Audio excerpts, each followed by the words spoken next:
Hello, everyone, and welcome to One World, One Blood Bowl number 58. Painters. Painters are a vital part of Blood Bowl, not just obviously painting the places where we do Blood Bowl, the houses that we live in, but also the little miniatures, the little figures that make up this beautiful game that is Blood Bowl. It's not an area I have confessed freely prior to this that I know anything about at all. I do not paint. I will not paint and I cannot paint. I would find painting extremely difficult, extremely stressful, and very humiliating. But I'm told by those that paint, it is the exact opposite of those things. It's a joyful, zen-like hobby that is as much a part of ensuring they're in a good mood as is enough caffeine and finding someone suitable to sleep with. So I want to talk to painters and find out how it fits in with Blood Bowl, with the hobby, with the game. I firmly believe that it is painters that keep us all here doing this. I think they're where the money comes from for Games Workshop. So I'm incredibly grateful to them. And of course, I have some beautifully painted teams, none of which I've painted. So I'm incredibly grateful to the whole of painters for that. So I wanted to talk to them about painting and Blood Bowl. They seem to be part of the same thing. I don't quite understand why. For that end, I have gathered with me three lovely painters. And because painters are a bit odd, they've decided that whilst we talk, they're also going to paint. Mainly, I think they just want some attention on their painting, bless them. But fantastically, it gives us a chance to talk about painting as we see painting. I think that's going to be quite cool. For those of you listening, I'll be describing painting, but I'll try and be getting them to do exactly the same. We are going to still have a normal episode where we talk about painting, but there's going to be some painting happening, and I will be describing that and where they get to as we go. So really quickly, let's talk about that painting, and then we'll talk a bit more about the people. Exactly to my side, we have the lovely Thulean in a tiny little box within his box. Say hello. Hello. Hello. Hello, Liam. So you are dressed weirdly in a single black glove and Yeah. fingering a whole set of minis. What's your painting target for this evening, my friend? This is essentially a sevens team. It's actually the other half of a full 11s team. Um, so I'm combining two sevens teams. This is a Skaven team. I'm painting four gutter runners, two line rats, and a big rat ogre. You're painting 7 miniatures during this podcast. Correct. Fantastic. Okay, that's quite a boast there. Directly above, let's have a look. We are saying hello to Neil Watt, my lovely Brighton-based friend, known for his NAF skills, his tournament organising, but also apparently paints stuff. What are you going to paint for us, Neil? I'm going to paint. Is it Gracken Crumbleberry or something like that? The Yep. star player ogre with the little halfling that he kicks around. I'm going to be painting them in oils. So at the moment, about half an hour ago, I put like a oil wash on them, and just wiping that off. So that's why people might be going up. What are you doing without a paintbrush? That's what's happening at the minute. I see. So paint's going onto them, but there's no brush involved. At the moment, there's no brush. I understand. So you're doing two entire figures for us, and then directly above me, you may recognise him from other podcasts. Other podcasts are available, of course. We are hugely pleased to welcome Brushtithe from the Bonehead Podcast. Hello, Ben. Hello. Hello. Yeah, thanks for having me on. And what are you painting for us this evening? I am painting some of Brute Fun's squigs for Brute Fun. Actually, this is a commission for Brute Fun. He wants a team of his own painted. So yeah, that's what I'm currently working on. Just might be doing some highlights. I'm not planning to complete anything. Yeah, in the talk up, I said someone was doing a team, someone else was doing some figures, and you might do an eye. Yeah, a little bit. Am I being ambitious there? Even that is ambitious. Yeah, okay. Might not get around to the eyes. So I think we've gone maybe upwards in terms of my expected quality, but obviously we'll get a chance to talk to them about that when we talk a little bit more about the about the painting that is happening whilst we do this episode of One World, One Blood Bowl. But I think it's fascinating, and also fascinating that here we have three people painting, and obviously they're going to be painting in different ways. So I guess we should talk a little bit more about that. We've already heard one isn't using a brush. One's working on highlights, which is apparently nothing to do with putting lovely blonde bits in your hair. Or maybe it is. Sometimes. Maybe that's exactly the same thing. I don't know. Thulean, what's going on with the black glove? Is this a sex outfit as well as painting? Sadly not. My life was not that exciting. I am airbrushing using my airbrush here. Okay. Which, as you can tell by this white paper, gets paint everywhere. So I'm protecting my hand from all the paint with this glove. So when I think of airbrushing, I think of people doing it to photos and things. This is a real actual thing where you brush with air and paint. Yeah, it's quite common in lots of different areas of life. So, like nail artists use airbrushes, Yep. small ones like this. Car, whatever they're called, decorators use airbrushes to paint cars. Hmm. This is the same thing, just for miniatures. And is it for undercoating, or do you do actual sort of? Yeah, so I use it for undercoating. Some people like to use spray cans for that. I use it because I can sit inside and do it. I've painted all these Skaven in this purple beforehand. As Finest colour like there is. exactly, yeah. It's a great undercoat for green because it's a contrasting color. Right. So you get a nice contrasting shadow. And what I'm looking for in all my miniature painting is contrast. So contrast of shadow and light, contrast of color, contrast of texture. I think that makes a really good miniature. I have an Okay. example of what I'm going to finish with today. Hopefully, there's something like this. Wow. So yeah, a Cool. team of these. Yeah, What purple is that they use as a base coat? it is Molotov Ah, One yeah, for All Purple Violet. very nice. There's lots of similar colors out there in spray can version. I think the Color Forge do one if you want to just use a spray can. So Liam, you're painting. Have you been painting as long as you've been Blood Bowling, or did one come notably before the other? Um, I've played Games Workshop games since I was probably 15, so I've been painting since then, on and off. However, once I got into Blood Bowl, I wanted to paint teams quickly, so I kind of revamped the way that I do painting. So now, with the airbrush and techniques like what Neil's using with the oil washes, I'm able to paint things really quickly. So if I want to take a team to a tournament, I can just crank the whole team out in a couple of weeks to a good standard and be happy with it, and also finish projects. So speed is the key for me, which is why I'm taking on this Now, you slightly. mentioned printing. Are you one of these fine young things that prints all of the things in your life as well as then painting them? I mean, can you literally go from nothing to grabbing a file, printing it out, painting it up, and a week later you're off to the Yeah, tournament? exactly. Yeah. So the other day, actually, a friend of mine plays Star Wars Legion, and he was asking me for advice on like a paint scheme for his Wookiee army or force or whatever they're called in that game. Um, and he sent me an STL file. I printed it out in about 3 hours, and then painted the mini in about an hour, and showed it to him. And that was, It's and insane. he really loved it. So it's a great application of it. Wow. Now, Yeah. I've got a question in the chat as to where your rat ogre's from. I know from my own experience sourcing a rat ogre to go with Skaven team. Obviously, Forge World do one, but is yours a Forge World one, or is it coming from It's elsewhere? not. This is a file I found on my mini factory. I can link it in your Discord at some point, maybe after the show. Sure.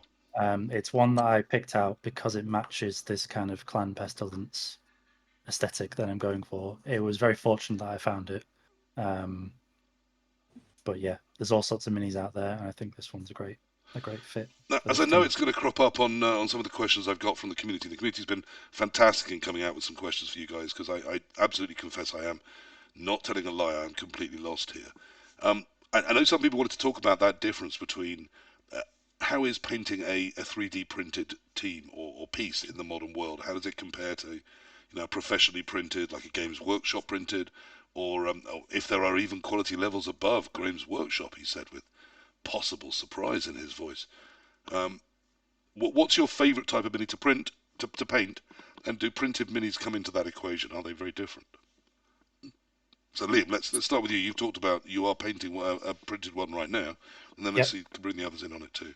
Yeah, sure. I think in the past sort of 5 years, 3D printing technology's come on so rapidly, and the number of sculptors and the quality of the sculptors has skyrocketed. So 3D printing now, I think, is as good as Games Workshop. However, Games Workshop have some excellent designers. So they always hold that crown, I think. But there's some really great stuff out there to get your hands on. Neil, are you a Games Workshop purist? I mean, that looks to be an official Grack and Grumbleberry to me. These two are won in a tournament, so I'm not actually 100% sure. I think they might have been 3D printed, so they might not be. Okay. I would say, like, I'm definitely not a purist. I do like the Games Workshop miniatures, but the thing is, as soon as one of their teams come out, probably wait 3 months and you'll have 6 similar teams out from different companies. And the Games Workshop, I'd say the models, like the plastic models, are better. Like, not by much these days, but overall the like quality of the plastic models is like unbelievable. But there's printed ones, and once you painted them, you wouldn't tell the difference. But you get the choice of 6 teams, so even if money doesn't come into it, it's just, are you going to like the Games Workshop one the most out of all 6? And for me, it's like sometimes I'll buy Games Workshop miniatures and sometimes I won't. But there are some purists out there who, you know, really only buy the Games Workshop ones. But the other ones are definitely up there for quality. You know, like there is very, very good printers. Punga, who's the other? Grebo, they're like probably the 2 that I think of as the highest quality. And then there's loads of others who do very, very good quality stuff. Both of which, of course, were miniature makers before 3D printing came, to the fore in the hobby that it is now. So they have experience of Kickstarters that are producing their own model runs, and now, of course, they've gone into printing them. Ben, how are you feeling about painting because I know you paint on commission, of course. That's, I believe, your job. You are a professional painter. Yeah, so as Liam said, I think it's come a long way. Like, I remember in 2019, I think I bought the Elegumars, the first one, which was one of like the first like commercial home 3D printers for resin. Mm-hmm. And the difference between that and something like this, which is printed on, I think, a Saturn 3, is significantly better. Like the arms race in printing has just been phenomenal for the technology. Well, thank you to early adopters, because, of course, you fund that innovation through your purchasing. That's true. Yeah, and I think the miniatures hobby, the tabletop miniatures hobby, is one thing that's really fueled it. In terms of why would anyone ever sell scenery to anyone ever again when surely you can just print some? Yeah, I think it's a real challenge for a lot of these manufacturers, to be honest. I think most of them seem to be adopting it. Games Workshop less so. But as to your question of preferring, I actually think I prefer 3D printed now. Like, Games Workshop do have great sculpts, they look really good, but there's often a lot of post-processing you need to do with them, like fill in gaps or shave off mold lines, all of that. It can really take a long time and be quite tedious and sometimes not look good. Whereas so mold lines are where literally the plastic has got I wouldn't know what to call it, but a bit of flaky extra plastic that hasn't... Yeah, I was wondering if I had an example. Yeah, like maybe, I don't know if you can see it, like on... Well, no, that's way too big. Okay, never mind. But yeah, it's where it's like kind of joined together and you end up with the seam and you've got to try and cover that. 3D prints don't have that. They used to have like layer lines that you could see, and they're kind of a thing of the past now. They're sometimes visible, very rarely. And now it's just easy. And what do you think, guys, all of you, all three, about the poses? Because as a non-painter, I've sometimes looked at a new release from Games Workshop and thought, I think all my painter friends are going to be really annoyed by the fact that troll is stood on one toe. Am I right? Does it bother you? It bothers me. I see a fragile plaything as well as something that could be odd to paint. And I suppose the flip side of poses is, presumably with 3D teams, you get individual poses. With Games Workshop, you do tend to get them paired up. So how do you feel about poses? It's something where I think there's a good and a bad side to them, whereas plastic miniatures are a lot easier to repose. So while you might get a box of identical models, if you want to sculpt them and be a bit creative, they're a lot more freeing to do that. You can manipulate it in different ways to resin. Resin's quite brittle and it doesn't break or cut in the same way. However, resin does enable you to get a team of unique models very easily off the bat. So you kind of don't need to. And you can mirror things. So you can have 2 identical models and just easily mirror them so they look different enough. And that tends to help. They are more fragile though, usually. Neil, do poses bother you? It's quite. I don't know. I haven't built any Games Workshop teams for a while. Quite often I buy them like second hand off online because you can get them basically the same, sometimes almost built up. And I don't think many of them have many multi poses. So if you get like Necromunda, you can pose them however you like, whichever weapons. So the Games Workshop ones, the Blood Bowl, don't have a huge variation. And if you buy 3D prints, again, they're generally fixed poses. You don't get many with multiple poses. But overall, it doesn't bother me too much. Like, you've got 6 linemen or whatever, you've got 4 blitzers. The thing that's most important is that those 2 things look different and there's a little bit of variation between them. And does it worry you when a dwarf is only touching the ground by 3 beard hairs? Not really, because actually the models I think are like pretty solid, and there's the odd one where you need to stick like a 1p coin under it or 2p coin under it if it's a balance thing. But I'm going to come straight back to that in a second. But first, I want to bring Liam in on this. Poses, are you bothered, or is your utilitarian do it quick and get it done, get it out there, get it played? No, I'm actually quite particular about poses. I like every single one of my miniatures to be its own thing, so different in some way. So I will go to quite great lengths to, whether when I'm printing, I'll mirror something or make it slightly larger, or put a hand off somewhere and replace it with a different hand. Liam, they're pieces in a game, mate. I know, but it's Okay, the artist in me. I can call myself an artist. And and does it bother you when something's precarious? a little bit, yeah, a little bit. I've broken quite a lot of minis. My Amazon team, that a lot of them are on one leg and resin, and broken a lot. You can circumvent that a little bit. This guy I've kind of glued this thing together to stop it breaking as much. Brute Fun. I'm looking at a sort of, what was that? A rat holding a ball and chain, or it's some kind of berserker thing. Okay, yeah. Brute Fun, the sculptor, actually does quite a lot of his miniatures where he will save Skaven. Skaven are notorious for having these tails that kind of... Yeah, looking at some of the big, long Games Workshop wispy tail things. Yeah. Exactly, yeah. So what he does is he'll wrap the tail around the miniature and then connect it at a separate point. So it's, it's less likely to break. Less breakable, maybe. Yeah. So now, all of this is edging me towards a lovely question we had in from Country Pistol. Seeing as Blood Bowl models need to be laid down, turned upside down, etc. during a game, do you prioritise models looking good from all angles, or just when they're upright? Do you paint your bottoms? Yeah, all the time. Painted bottom? Yeah, the bottom gets painted every day.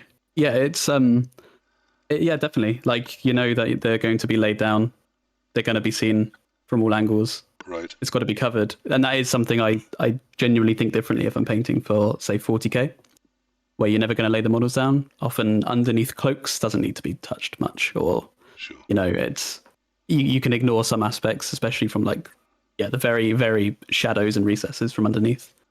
But Blood Bowl, I definitely make more of an effort to. Do you fill in the bottom of the bases or things as well, or do you accept that something is just, this is a base?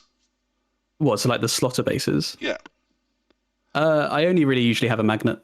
Because I've seen Doc Miniature, for example, does a prone and not prone 50% like split that. under there. I've noticed those on some figures. I don't tend to worry. Sometimes it can make it harder. Okay. Because not everyone lays them down in the same way. Some people might, it's just one more thing to worry about. You must have seen someone play with a team that you've painted, other than you. Only on the channel. I don't think I've played against my own team. When someone lays one of your figures down, do you notice? Are you like, oh, don't do it that hard? No, it's theirs. Not on its nose. Like you said, they're pieces for a game. Okay. When people get too precious about Blood Bowl, I'm just like, come on, it's game pieces. Enjoy it. Use them. If they break, they can be fixed. It's not a big deal. Neil, do you think about their bottoms when you lay them down? Wait, so we're still talking about painting? Well, whatever you choose, my friend. Like, overall, I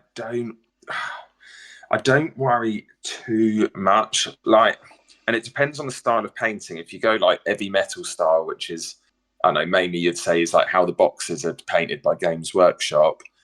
The way they light it is, it's imagine that they've got lights like all around the model.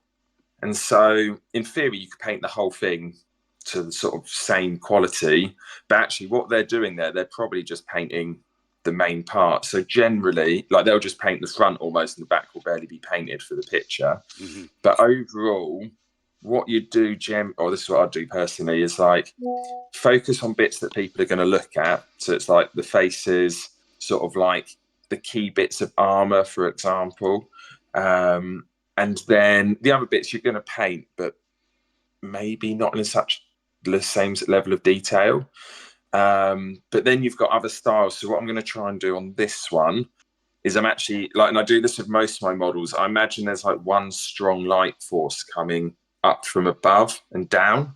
So this bit is going to be in the light and this bit is going to be in the dark. So it's this bit I'm not going to put much detail in because it's in shadow. Whereas this bit I'm going to put detail in because it's in the light. So I'll have it. So if I'm in a room with a strong light source from my right, should I only sit at one end of the table? Yeah, well, overall, if you pick up the model, your eye will sort of just adjust to look at the model from a certain direction. Like when you're painting stuff, I don't know, like generally I find like I wouldn't paint the light source coming from there. I'd look around the model and go, right, where do I think it's going to look good? Okay, this is what's like the most interesting part of the model. And so when people pick it up, you're hoping that their eyes are going to trace around the figure in the same way. So picking out the key points. So basically, like what's happening down the back, most people are not actually going to look at. So you can not get away with, but you just don't need to. And if anything, you can be distracting. If you've painted like a brilliant shoe on them, it can potentially distract like the viewer away from the more interesting parts of the model. Right, so make sure the shoes are pretty dull, make the face pop. Yeah, I think like some people, it's like there's like a saying, it's like bases and faces. You have a good base on it, you have a good face on it, and then people go, oh, that's amazing, and you can get away with maybe not needing as much time elsewhere. I think of that all the time, Neil. If I can't count the fibres in your jumper, I'm not impressed with your painting. Yeah. Thulean, Liam, when you lay me down to sleep, does it matter your figures when they go down on their side or on their tummy? Are you going to be embarrassed by the ugliness of their undersides? Not at all. My aim is to get a team finished to a good standard. The underside doesn't matter to me personally. One of our TNT lot hates me for it because I leave the underside of the base completely. Is that HD? It is, yeah. Yeah. So there are little bits of paint that are still visible and little marks showing, and yeah, or like sometimes I'll pin my model to the base, so I'll drill a hole in it, insert a metal pin, and then fold that under the base, and then super glue it in place. It keeps them a bit more attached to the base. I had a question asking me about pinning, so that's what that is it? Yeah, it is. Yeah. Again, I was miles off. I thought it was another sexual thing. Okay. I'm just going to throw another one out because it's come up in chat, and I think it's again one that's been asked by multiple of my questions on my piece of paper in front of me. But as it's come organically in chat, I think we'll go with that. No, I don't have a paintbrush in my hand. I am holding a pen to try and keep track of some of these wonderful questions we've got coming in. So I've lost the person. It's way too far ago. Is there a favourite team that you have enjoyed painting? A favourite build? You can name a manufacturer or one particular race or one particular race from a manufacturer. But as painters, is there one that you really look back on and think, oh, that was good painting, that one was? Yeah, I'll take this one. I'll let Liam take this. Yeah. No, let's get the other way around. Let's start with Liam. Okay. Since doing this new style of painting, I've discovered a love for painting greenskins. Anything orcs, goblins, notlings, all that kind of stuff. Green is an exceptional colour to paint. So anything of that ilk. Okay, and what new style have you discovered? It's just this kind of speed painting method, what I'm doing tonight. So right. Like airbrush undercoat, get the lights and shadows set, then use some oil washes for shadows to accentuate the shadows.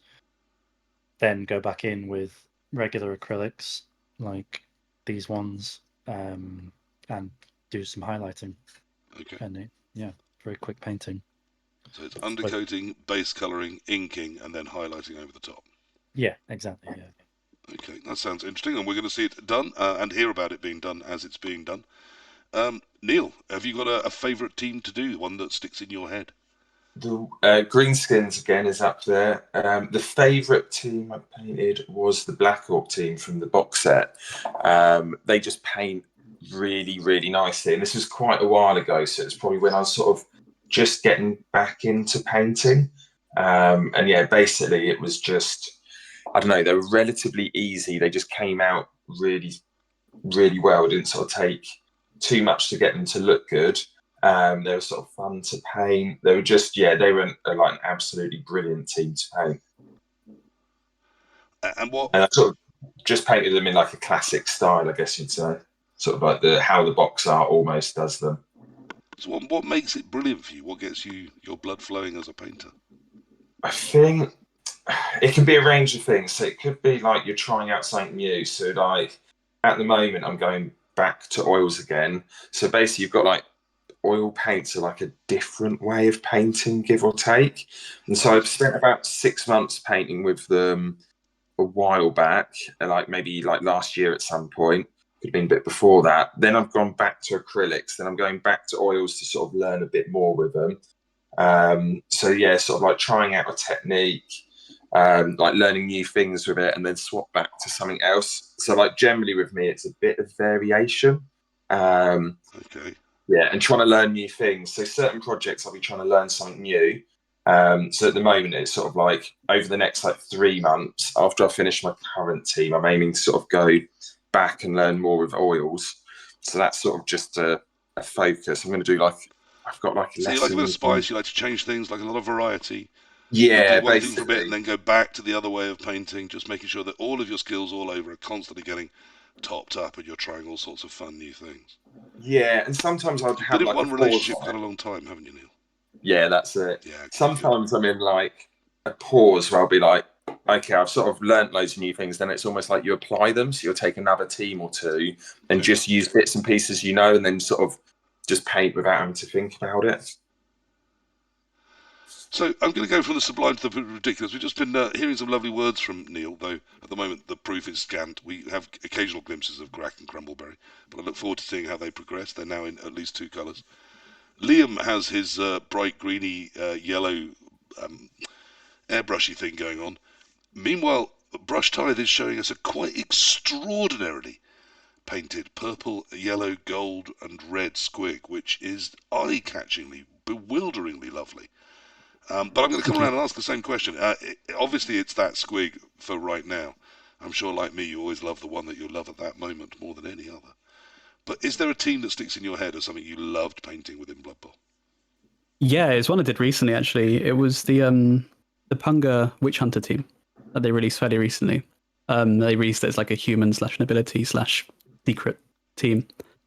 And it was something about it. It was just painted up so nicely. Like, it's something I've thought a lot about Punga, is that they design their models for painters, it feels. Okay. Because there's just a lot of quite flat surfaces. You can be quite creative. There's nothing to that really, especially airbrushing. Like, you don't have to clean up much overspray because the areas are so large. They just feel really fun to paint. And that was one I was definitely going through the process thinking, this is awesome. And when you say this is awesome, this is nice, it was nice to paint, are you looking and seeing that it's become what your intention was?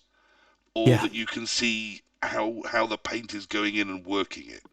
Is it on that technical level or on the bigger objective level? No, I think you hit the nail on the head. It's just everything I wanted to do with it worked.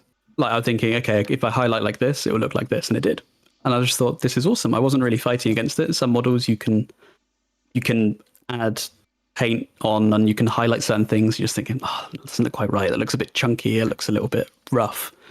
And this one, it just came out really well. I don't know if I was just having a really good day, but it was awesome.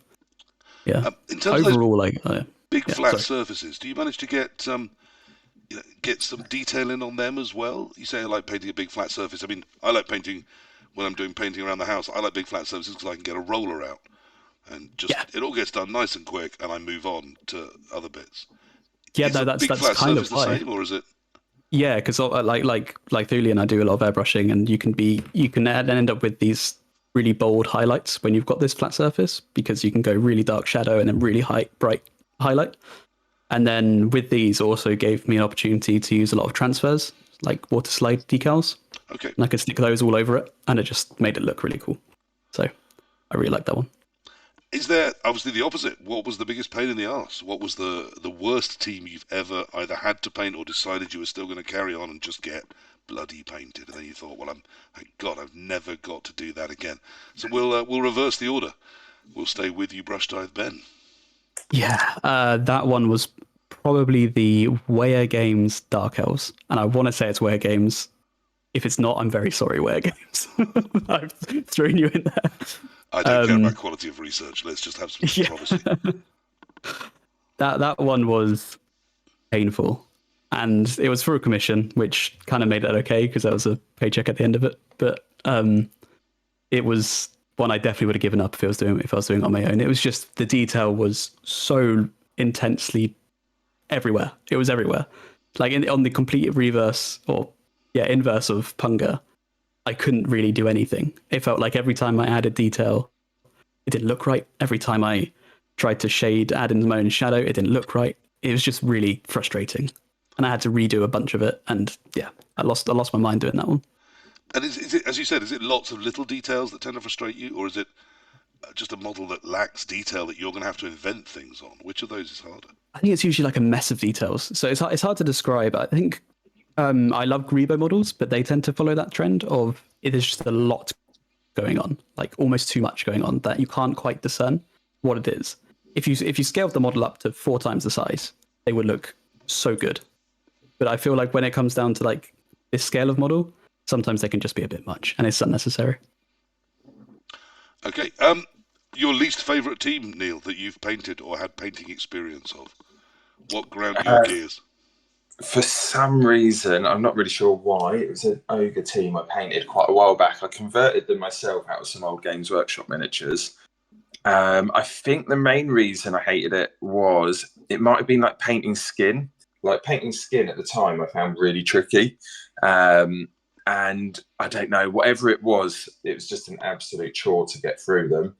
But I'd imagine it was probably like painting something that you're not comfortable with. Where I've gone back now, and then I've taken like a Norse team that I painted recently and was like really happy with sort of the outcome with it. So yeah, it can just be sometimes you try like a new technique, or I painted up a Renegades team, and sometimes you sort of like you get to the end and there's something that's not working with it, but you almost can't fix. Where other days you have a team and like, right, that's not quite right, but you can make a little change and suddenly it sort of works. The language you're all using is much more, I'm going to use the phrase, much more artistic than I'd expected.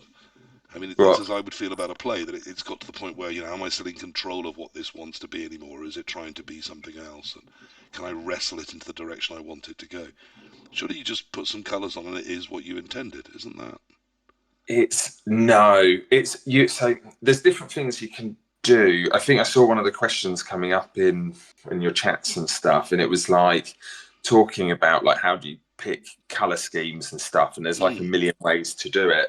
But basically, if you pick the wrong color scheme, you can sort of like doom yourself from the beginning, really. I think thulean said something right early on that he goes for like contrasting. So you have like a really strong blue would go really well with an orange, for example. There's things like you can use the color wheel to get some ideas of what would and what wouldn't. You can, like say, if you select the box art, you take what's on there and take the color scheme, it's probably going to work because you've got people who know what they're doing when they've painted that. They've thought about it, they know what they're doing. So that's like an easy route. You can just copy. But you literally take like inspiration from almost anywhere. Like if you think like football teams, most of the time their football kits look good for a reason. You put white with red, you put like this strong color with this color and it will work well. Like American football teams, like people said, and the one I heard was like use flags from countries, like they're colors that go well together. So you can take inspiration from anywhere, and that's probably a good starting point. It might be somewhere where I'm going wrong today. I took something that's That's all great advice I haven't followed. That's No, we've got a it. Norse guy that I'm sort of trying to like recreate. So they came out quite well on the Norse, but I've used actual metallics on that, and this time I'm using something different. But like the idea is the metal's going towards yellow, or sort of like a dull sort of colour, where the skin I'm hoping to bring out brighter. Okay. But I don't know if it's going to work or not. We'll see. So you showed us a beautifully painted Norse figure stood on his base of snow with some skin and obviously some armour and some Levi jeans on, with nice little turn-up pixie boots, and of course a helmet with horns on. And lovely definition on the muscles we can even see there, despite the fuzziness of our feet. And you're going to try and create the same sort of thing using an entirely different painting technique and indeed different paints. Yeah, Good, that's it. Good. So that sounds like it's likely to work. Nothing can go wrong. I don't see a problem with that at all. No, you can even see on here, if you look at the belt, that bright yellow and bright blue, yes. Like stuff like that is like, if you'd use two different colours there, it might not have worked with the rest of the model and so on. So it's like little bits and pieces where, and over time, I guess you learn it, or it's trial and error, but it gets easier as time goes on. Thulean, what's your worst painting experience? What team really was I'm never doing that one again? So sadly, it was the Grebo Chaos Dwarf team. Wow, Grebo getting all the press.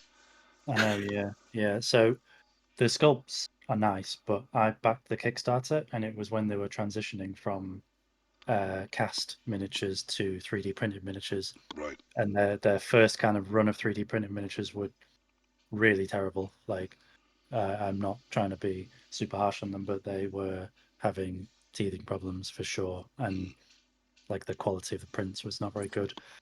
But I did nothing about it, and then I decided to take them to a tournament last year, and I don't know why I did that, but so I painted them up really quickly, and I hated every minute of it because I could just see all these layer lines as I was painting them, and yeah, it was terrible. So I had to just power through it, and I've left them kind of half finished, good enough to play with, but not what I'm happy with at all. Tabletop compliant. Exactly, yeah, 3 colours. Oh, surely the worst label you can put on any team you've ever built is, yes, well, it's tabletop compliant. Yeah. You wouldn't even eBay it and say top painted, professional, pro painted. No. I mean, 87% of the teams on eBay have been pro painted, so it's true. It's really true. it's only the bottom 13% that are claiming they're only tabletop compliant. Wow. Okay, just a quick one here because again, I'm worried it might be a sex thing. What is or was dipping? Is it anything like docking? I've heard it can do some effects, but is expensive and maybe not easy. So have you ever used it, and what do you think of dipping? I despise it as a concept. Okay. Yeah, me so, too. Those dippers, basically, I'll give you a very short history lesson. There's a company called the Army Painter that does hobby supplies, and they do their own line of paints. And a number of years ago, they invented, in inverted commas, some kind of wash that was quite viscous, quite thick. And the idea was that this was like a one coat fixes all. You just kind of put it on your miniatures, and it fills in all the gaps, and it looks really good. So dipping is the extension of that, which is you take a big pot, like the tins that you get paint in to buy. Yeah, exactly, this stuff that Ben is now showing on stream. So the Army Painter sells this in 750 milliliter tins, like you would buy from a hardware store. And they're printed leaflets about this as well, about the method. They want you to take your miniature like this, inverted, dip it into the can of paint, like so, like you're dunking a tea bag, and then pull it out, let that dry, and that is some kind of painting method. I think it looks like garbage, and people should never ever do it. But But won't it put colour on them quickly? yes, but Isn't it basically airbrushing but a bit less posh? you can do the same thing with oil paints and get a much better result. It's, Okay, so that's dipping. Neil, are you a dipper? Have you dipped? Are you going to discuss thulean with tales of dipping? No, I thought when you said about dipping, I thought it's what Thulean just said, which is like oil dipping, where what you can basically do with a miniature is like take the main areas, like paint all the skin pink, all the armor brown, whatever, or metallic, all the sort of shorts blue, whatever colours you want them. Never met And Andy. then Do you know his wife? What you do, you get like, they have like Games Workshop has like inks which you can put over, but they often like stain. They leave like a coffee stain effect.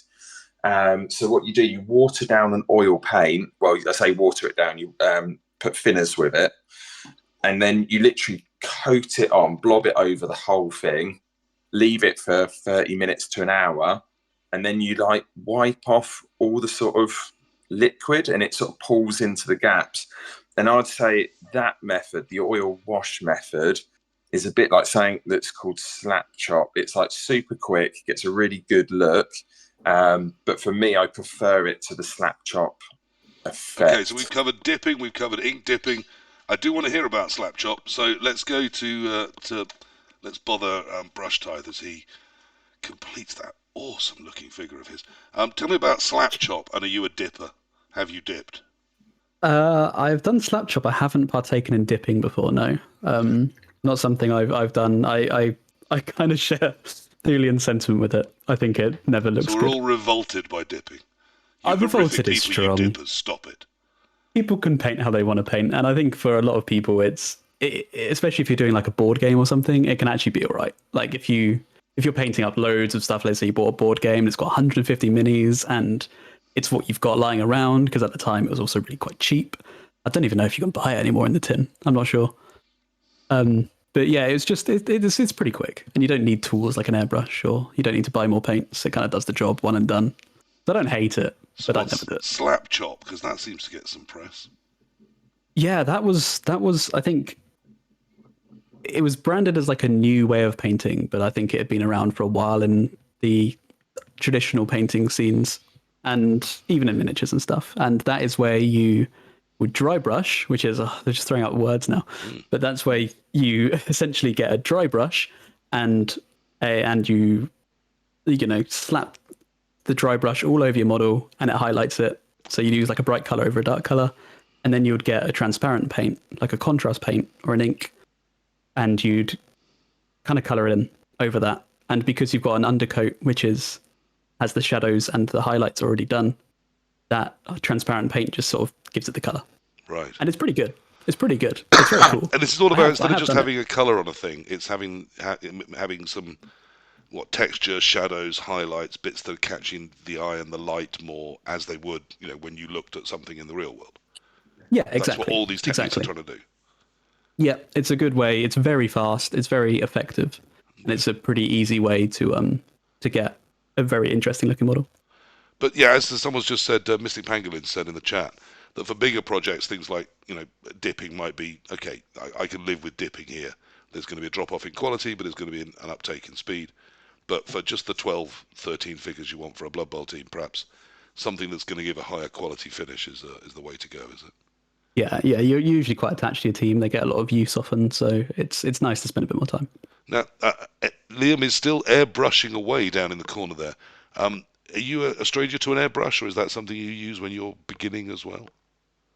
For me, I use it all the time. Yeah, most of this is airbrushed. I use it as much as I possibly can before going in with a paintbrush. It's just they're so effective. They're so good. They are the one thing I recommend people buy if they're looking to improve their painting. If you're there and you've painted for a while and you think, I'm kind of ready for the next step, I think investing in an airbrush is worth it, and a quality one at that. Yeah, the time save you get from an airbrush is immeasurable, really. Like, you can do everything that an airbrush does with a brush, but like the time it takes is exponentially larger. So, Now, I had a lovely chap, and I just can't find his name at the moment. Oh, it's so annoying. I keep promising him that I'm going to have him on and talk about his lovely brushes that he has made. And at the moment, I can't get the other people I want to come on and do an episode just about people that make things for Blood Bowl. But he has made his first ever set of brushes that are available to people. You use brushes, I mean, as well as airbrushes and dipping things. And is there I mean, I'd buy a brush. Would I be foolish? Do I need a sable brush? Do I need a walrus hair brush? Is there a type of brush I should have that is better than other brushes? How long have you got? About 20 Yeah. minutes tops. Really, I was hoping this would be 5 and done, to be honest. I've I got can better answer some questions. two, but I'll let Liam go for it. Okay. Liam, So, brushes. What brush should I have? Or I mean, I'm not going to have a brush, but yeah. what brush would you not sniff at if I pulled it out and said, "This is my brush"? Any kind of Kalinsky sable brush is Okay. good. The king is the Winsor & Newton Series 7, which is made by Winsor & Newton, UK company. Okay. Um, Why? In like 2 or 3 sentences. so sable brushes, they generally hold a good amount of paint if they're Okay. high quality. They hold a nice tip, like a very fine point, Okay. which is very important in miniature painting because you need to get, into gaps and you need to paint very fine lines. So you really want a very strong point on a brush. Whereas a synthetic brush, I can probably show you with an example. This is a very cheap synthetic brush that I've got. If I do this, you can kind of see the things splay everywhere. Yeah. The point's not very accurate, even though this is brand new. Right. It's very fuzzy on the tip, so you're not going to get a good quality finish with something like this. Okay.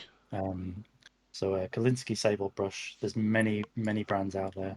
I recommend Winsor & Newton.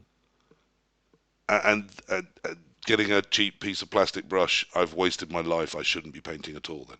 Not at all, actually. So these kinds of brushes, very cheap ones, are very good for doing what Neil's been doing, which is oil washing. If you're using oil paints, you should only use synthetic brushes because you'll ruin a sable brush with oil paints. I see. Because they're very disposable. You can just, use and abuse them, shove a wash all over something. I get through these really quickly, but they're very cheap, so I can just, refresh. It's like Yeah, a yeah. consumable kind of thing. Neil, are you a convert to this sable brushes? Have sables died so that you may paint?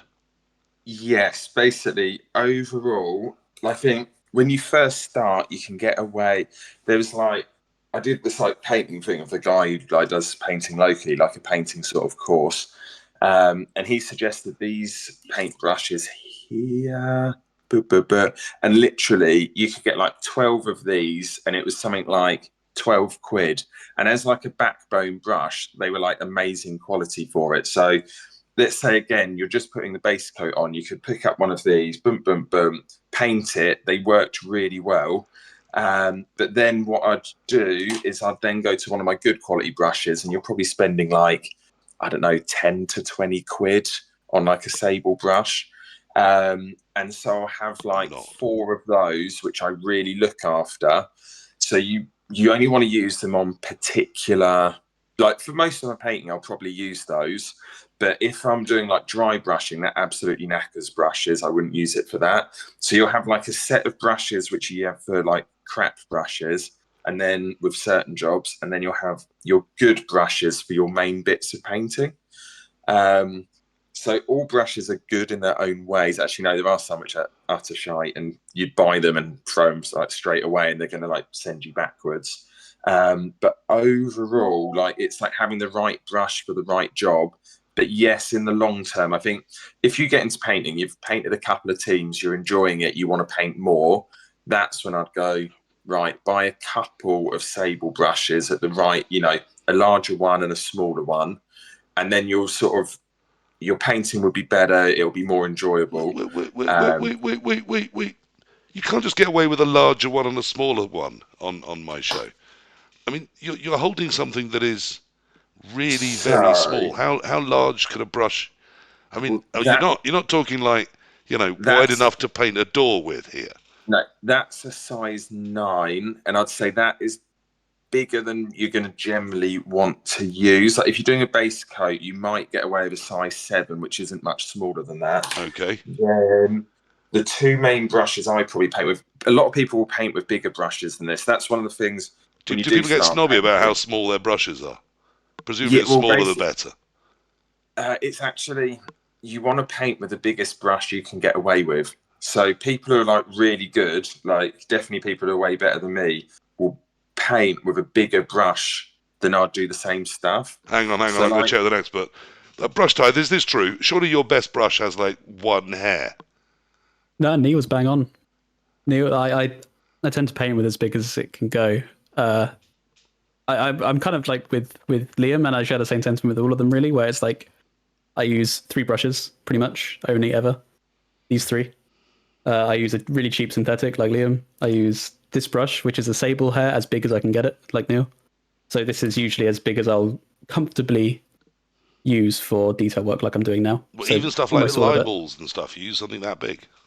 That's where I use this one, which is another sable brush, which is very small. So considering next to my So that other is one, my three hairs of sable brush. It's such a thing exists. pretty much. It's like a 0.3, as opposed to the 9 that Neil said. So Okay. 0.3 is a lot smaller. Yeah, I'm not as terrible at maths as I am at painting. I can quickly do that and know it's much smaller. Good. Okay, sorry. So Neil, back to you and your brushes. What gets you excited in a brush? You clearly have more to say for some reason. Yeah, so my sort of workhorse would be a size 1 and size 2. So that's roughly.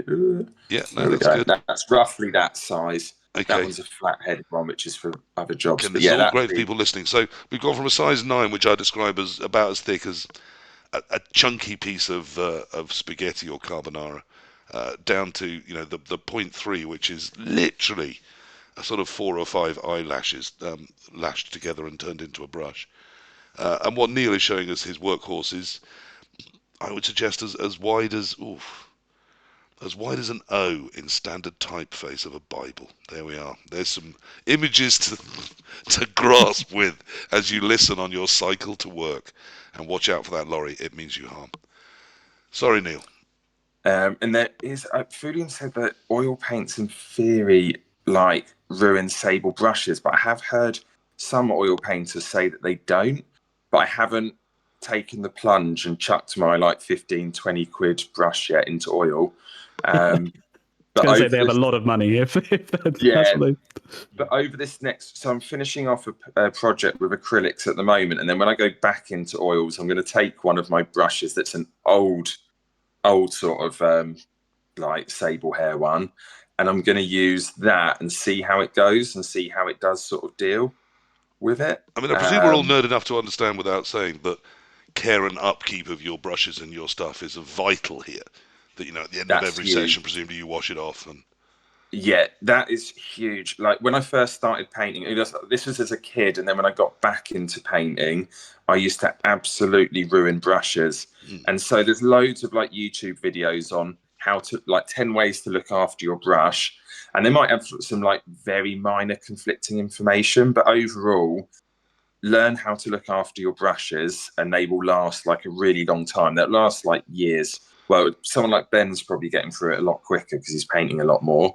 But as like a hobbyist, the brush is going to last you probably I'd probably be able to paint 10 Blood Bowl teams at least. I suspect that part 1 of coming to do a painting session isn't crack the paint off your brush to make it ready for the new painting session. That's not. No. It's not a thing. No. Okay. That's going to cause you issues. That's going to cause issues. Brushtithe, talk to me about brushing.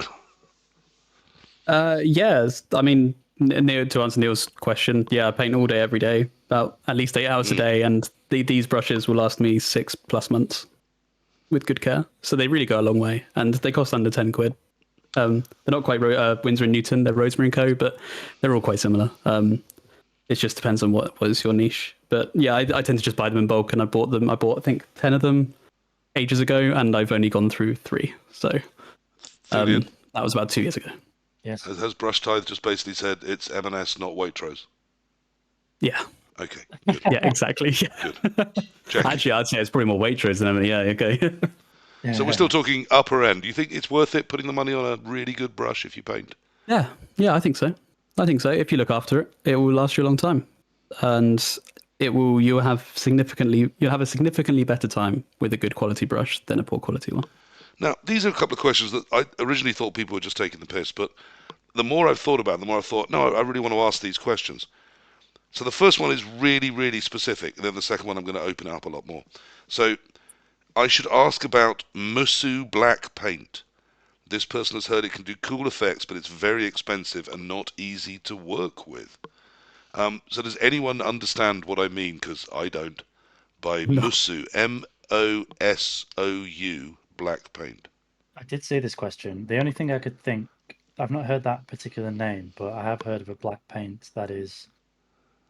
It's like I forget who made it now. Is that the Stuart Black Semple? 3.0? Stuart Semple, yeah, Black 3.0. It's like looking into a void. Is this black from the wrong side of the tracks? Is this the paints It, that nice kids don't use? it could be. It's the blackest black, is how I would describe it. Yes, the darkest black that's been made to date. It apparently absorbs light, says Caroline, who, knows something about absorbing. There was a story behind this one. Yes. Yeah. Someone is banned from using it, I think. Yes, it was Anish Kapoor, who was a sculptor who developed, or didn't develop or something, or anyway, worked to get this paint called Vanta Black, which was this blackest black paint where you take a photo of it, it's like a black hole, you can't see it. And he do like a trademark on it, which meant that people can't use it. Yeah. So then in retaliation, this guy, Stuart Semple, produced this paint. And there is a clause when you purchase the paint saying, I am not Anish Kapoor, because specifically him cannot use this paint. Brilliant. So everyone else on Earth can except him. Exactly. Yes, exactly. Yeah. I love that. Now, the question I wanted to run onto from that is really, again, specific, but it's... excuse me, sounds a lot more general. Stu Backer has asked, what is the best colour? Red. Now, specifically as a Blood Bowl painter, not your favourite, but what's the best colour and why? Red. You've gone early. Red. Why? Why red? Red highlights so well. So nice. It goes with every colour. I absolutely adore red. I will paint a red team all day, every day. Okay, my logo is in red. This is in red. It helps. I like red. Okay. Yeah. Yoga Dungeon, I'm aware you're saying that you don't paint with black, but let's just be careful. We are heading into a dangerous area when we start talking about our differences and preferences between black and white. Neil, what's the best colour? I wouldn't really say I've got one. No, have an opinion. All right. Otherwise you can't be wrong. Can I pick 4? No. What's the best colour? The clue's in the question. The best colour. Let's go for a purple. I'm going to go really specific and go. Wait a second. This one, Purple Madder. That's red. Yeah, that's definitely red. It's a purpley red, but yeah, I've used it in stuff before, and it's an absolutely brilliant colour.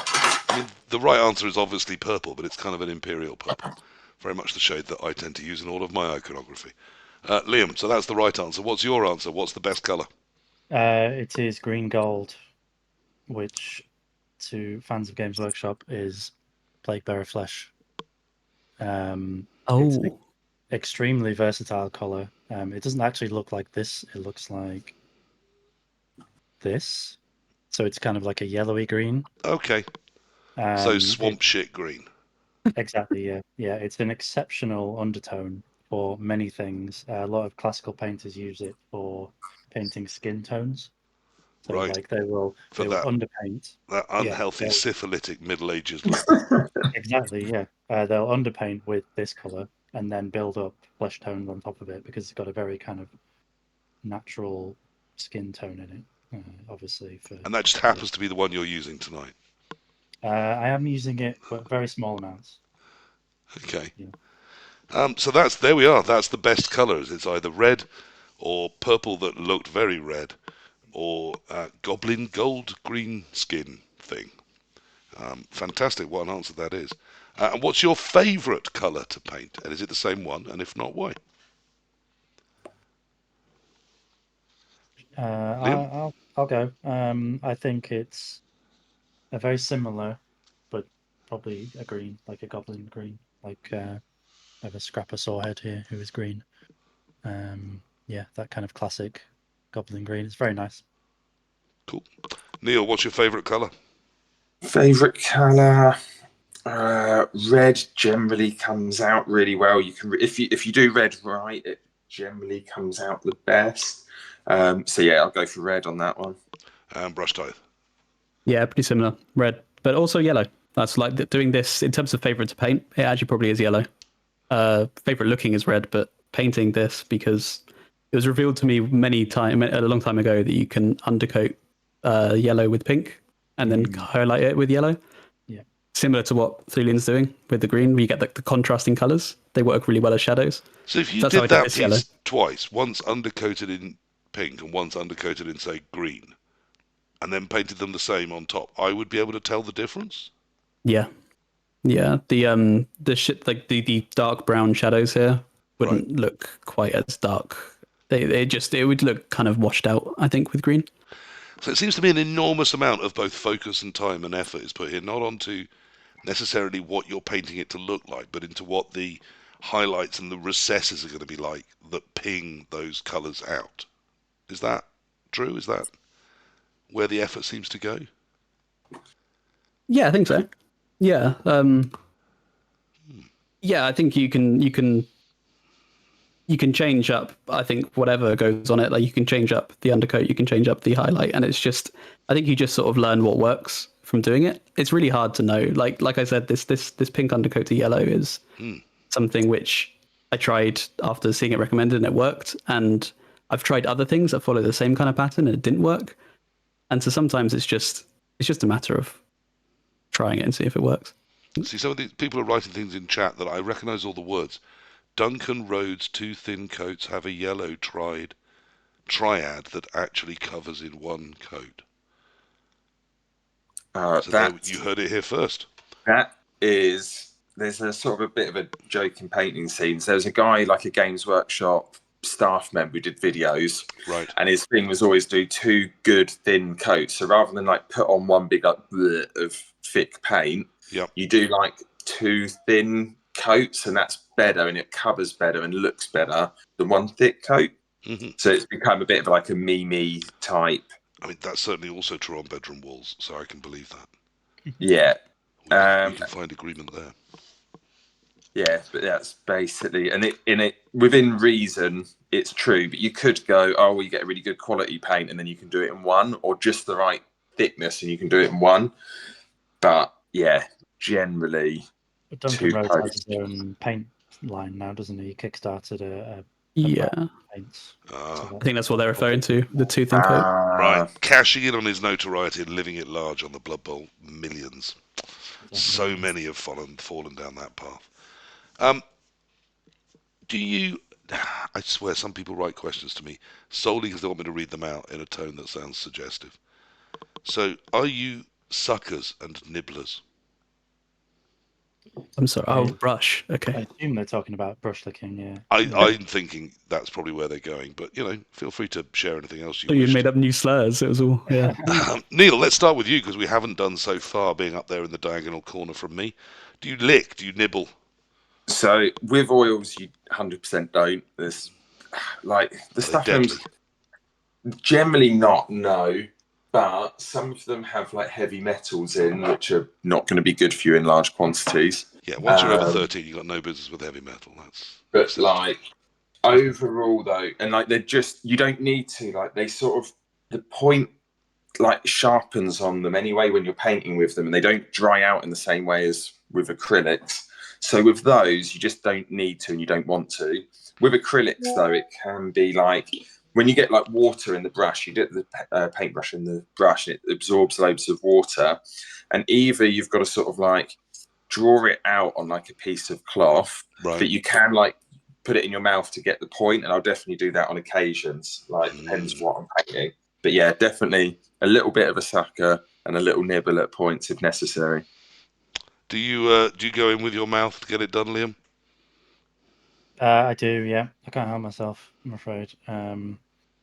I've really had to stop because what Neil was talking about with heavy metals, I've recently bought myself some lovely cadmium yellow oil paint, which has real life cadmium in it, and it's not very good for you, as he said. So I have to make sure I don't with that one. But Yeah, If radiation poisoning never hurt anyone. I was going to yeah, say, weren't there exactly. women in the war that used to paint fine things and ended up dying because of mercury poison or licking mercury, I think. And we know from history this is a bad thing, so please stop doing that. Yeah.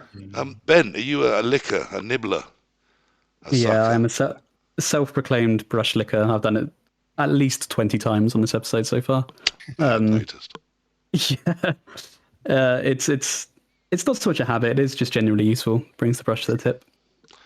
Yeah, and you do regret it because it becomes a habit, and then you use something like oil, or you use something like. I think the worst was the Tamiya clear red paint, which is I can't remember what type of paint is that, guys. I don't even know. It's got an alcohol in it, I think. Yeah, it was bad. Like that was like an instant like reaction that I've just poisoned myself. Yeah. Now, on related subjects, are any of you do you drink paint tea, and if so, how often? Now, I had to get someone to explain that to me. I decided, no, that sounds too weird. So that's where you put your brush in your tea by mistake, or Yeah, even worse, apparently, you pick up your bowl, your glass of painting off stuff, and assume that's your tea and have a drink of it. Yeah, right. There you go. So presumably you've done both a lot. I never have, actually. Never have. Yeah, I don't know. You've never drunk your cleaning tub, and you've never put your brush in your tea. No, I'm just too with it at all times. Yeah, frighteningly controlled attitude to your life there, Liam. I think you need to be take some more Class A drugs or something, and then try some painting. Neil, presumably you have. You don't look like the sort of person to have your life organised. I've definitely dipped my brush in my tea. I've not ever drunk the what do you call it, like the paint water. Yesterday I did manage to drop my dice into my tea, but luckily I'd finished my tea when I was playing a game. So yeah, similar thing to if you've got your dice cup, and then if you're also like playing Blood Bowl with a tea, there's a risk of your like dice going in, and it's the same with like painting. But I've only done it once or twice, and yeah, I've not gone full on and drunk the whole sort of rank water. Did they both float showing the 6 and refuse to show any other face? Yeah, it's why I had to neck them quickly. Yeah. Just so that no one else knows.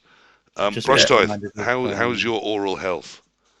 No, sadly, like Liam, I'm too just with it, too on the ball. I've never had to do it. However, what I have done is dropped a model in coffee. That has happened before. I have these models on these kind of relatively weak magnets, and one time I was just moving them across my desk, and it fell in the coffee. So. Now, we touched on one other thing, which I want to come back to. We're talking about the base. Do you have a favourite basing technique? I've noticed there are some people now that sell you pre-painted bases. Can't you just, paint the figure and then slap it on one of them? No. No. Why? Why?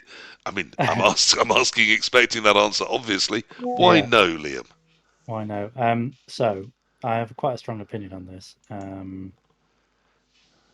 I believe in painting the base along with the miniature because it maintains a suspension of disbelief that the miniature is within the environment in which you're painting it.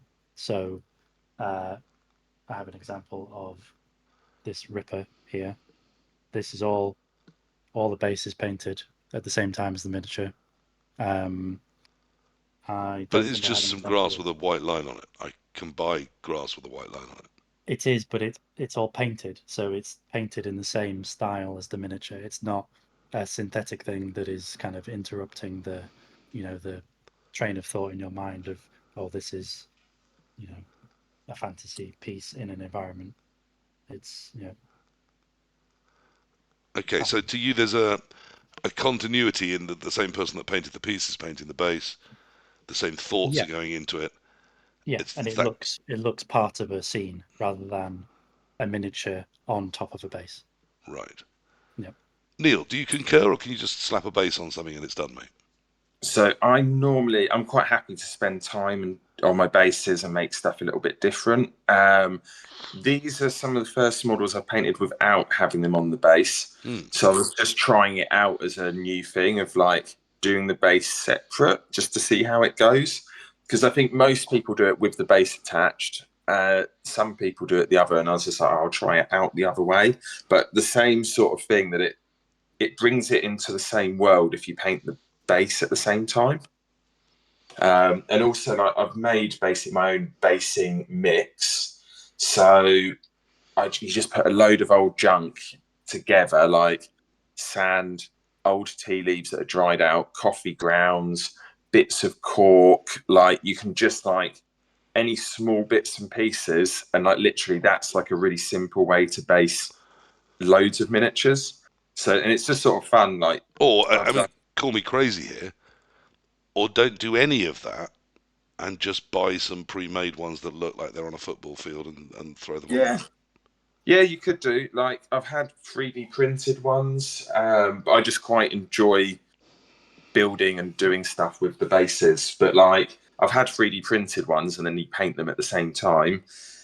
I'd worry that if you brought ones already painted, they're just going to look a little bit off from how you've painted the model. But maybe not.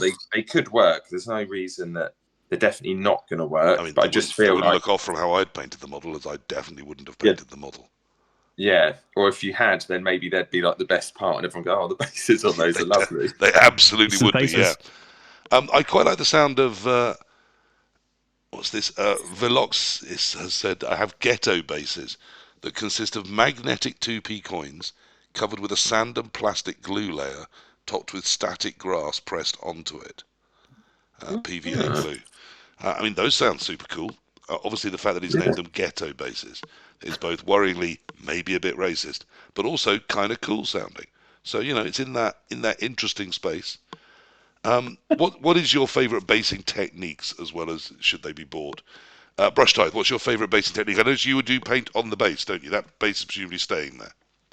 No, this is a temporary base. Oh, yeah, I do my bases separately. How exciting.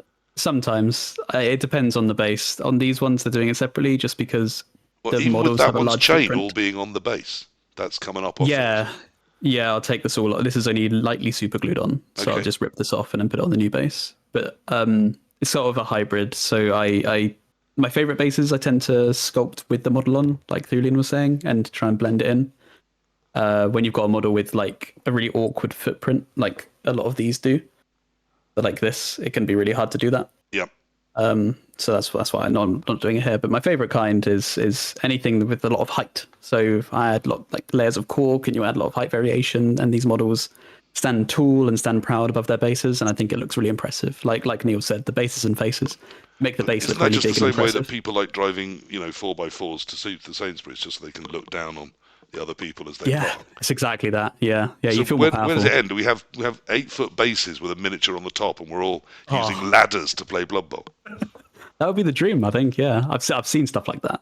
The people putting Acorn the squirrel on top of a 40mm mound of corn. A pile of dead people. Skulls. Yeah, exactly. No, my Acorn is tiny, and I like him being so. Okay, that's interesting. What does it matter about dioramas as well? Some people have mentioned, should dioramas be part of painting? Should they be part of painting competitions? Should people be doing dioramas? And if so, where does it stop? Where is the level of how much of the universe beyond this team do you get to paint and put out for display? I reckon on that one, I'd go, it sort of depends on the tournament. I think if you're going to like your average, let's say 30-person tournament, then it's probably not really as necessary. But I think maybe if you're going to something like UKTC and like you really want to head for the sort of like painting award, then chances are you're going to need to be chucking out like a really good base / diorama. So it's sort of, I think like it just depends on the tournament. As long as the tournaments, they sort of potentially need to say, I know the one in Brighton, I couldn't do bases because, or, like plimps or anything, because we just didn't have time. And I just don't really think it's necessary for a smaller event. So yeah, that's roughly where I'd go on that one. It's a bit of an area of controversy, I think, amongst people who like to enter painting competitions because they feel, or well, some people feel that the focus should be on the miniatures themselves rather than the base. I really enjoy making a diorama. Anyone who's seen my Amazon team will know that. I do agree, though. I think it should be focused around the miniatures themselves, which is sort of why I took them to the World Cup and entered them. These Amazons entered them into the paint competition there. A lot of people told me they think I should have won in my category. I'm not sure I agree. I think the guy who did win, his actual, it's Doc Miniature who won my category. He also had a very grand display base, but his miniature painting, I think, if you just looked at the individual miniatures, I think was better than mine. So I think he deserved to win. So as long as it keeps to that kind of, we're judging the miniatures, not, the display base, then I think it's fine to just add whatever you want. What when it comes to that, we have had some questions here from Ragnia and also Gemjar talking about exactly this sort of stuff. When we are judging teams and their painting, what should we be looking for? How do you look and go, oh yeah, they can outpaint me? What are you seeing? There's a lot of things. Blending techniques is quite a big one, like smooth transitions in colors. Understanding of color theory for me is quite a big thing. High levels of contrast. Like I said earlier, I paint with contrast in mind all the time. Just general brush control is a big thing. And you can tell that from a piece not by watching someone use their brush, but by how it's been painted. Yeah, of course. Yeah, you can see how well, say, someone's painted an edge highlight on something. Poor brush control, it will be uneven and all over the place. And someone who has excellent brush control, it would look like something from a Games Workshop box, very straight and thin. Okay. Yeah. Neil, same question. Who beats you at painting, and how do you know? So the sort of example I was going to use is, so around a tournament last 2 years in Brighton, Thulean actually won the painting. Well, he won the tournament and he won the painting in one of them. But the way I sort of judged it was, went round all the tables, had like a relatively quick scan of the teams, made like a short list, but the short list is probably like 10, maybe 12 coaches out of 60. And what's ruling things in or out there? So on that, well, some teams are sort of out instantly, as in they're like half painted. They're not, they're not being finished. Mm-hmm. Then it's like, what is going to catch your eye well? So that is like those bright color schemes, the colors that work well together. And you might sort of have a little look, or it might be like cool bases, things that like they've converted the team, they've made it a little bit different. So I'd sort of have a look at that. Then I'd go around and have another look in case I've sort of missed anything, because you can have a team that's maybe been painted in quite muted colours. Like imagine an undead team at night time where it's sort of like in moonlight. You might get something like that where you're like, actually, it doesn't like jump out at you, but when you look at it carefully, it's been done really well. So then I'll try and get them. And so I've got like a short list, but it's quite a long short list. Then I'll go back and I'll generally be looking at like how neat and accurate it is. Because certain teams, like the slap chop method we spoke about, can look really bright and good. Like you look at it from the tabletop and you're like, oh, they look really cool.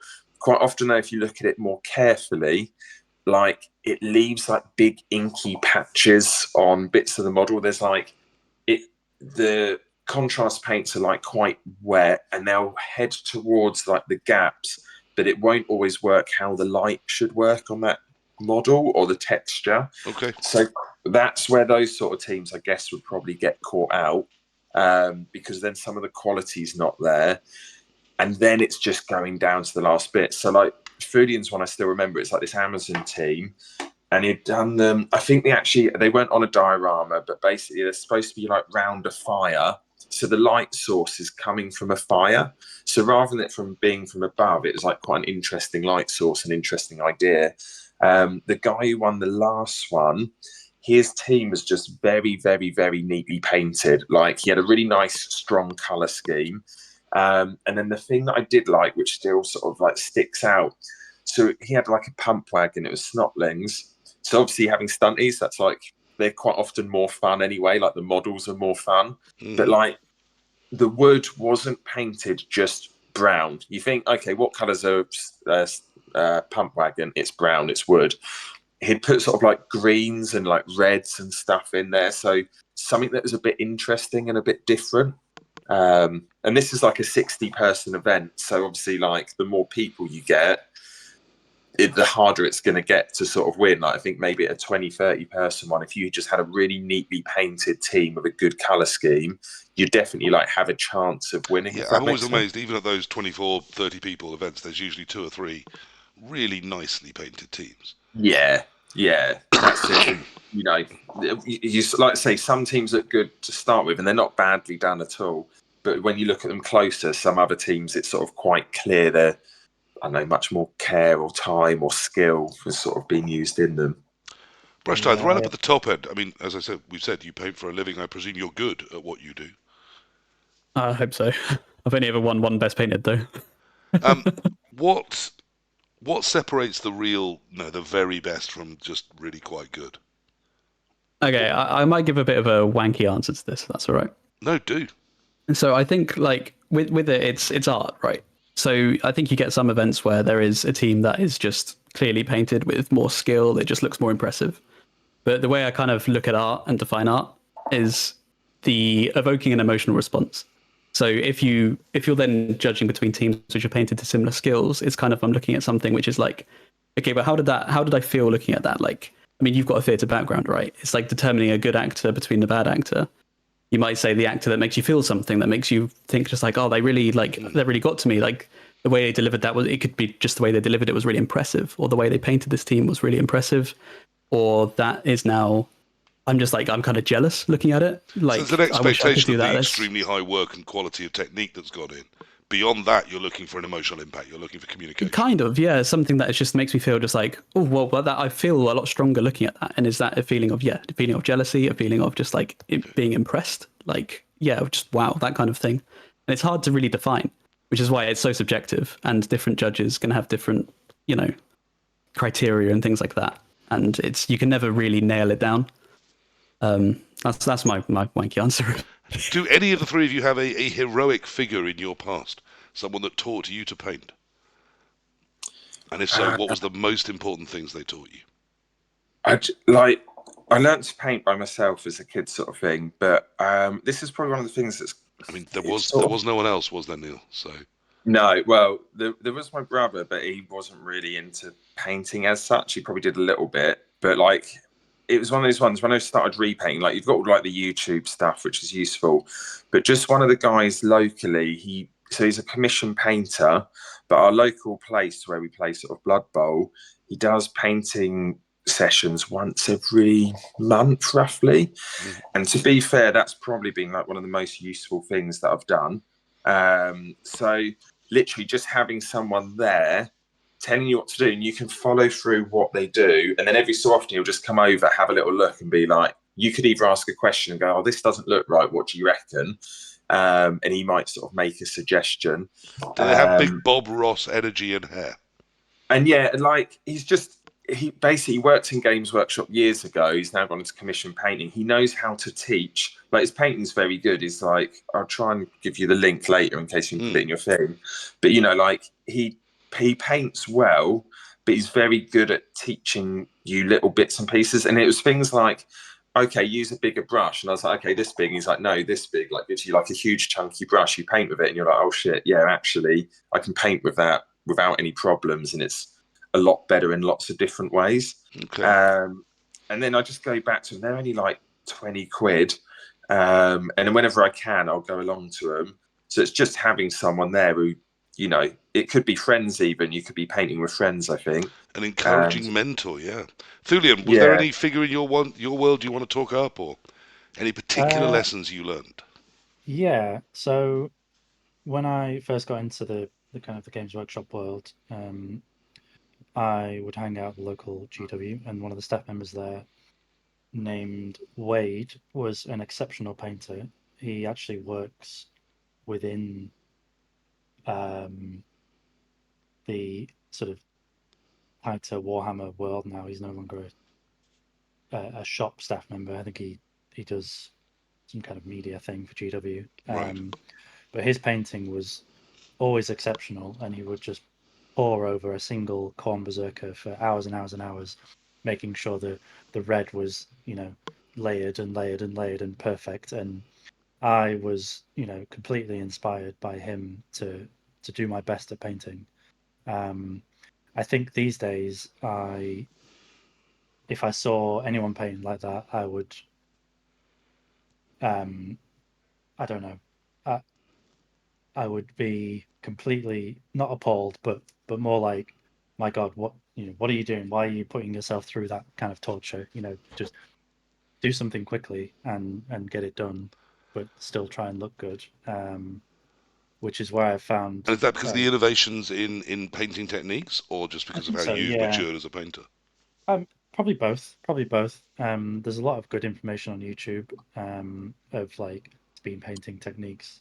Um, Ben knows I bang on about Marco Frazzoni all the time.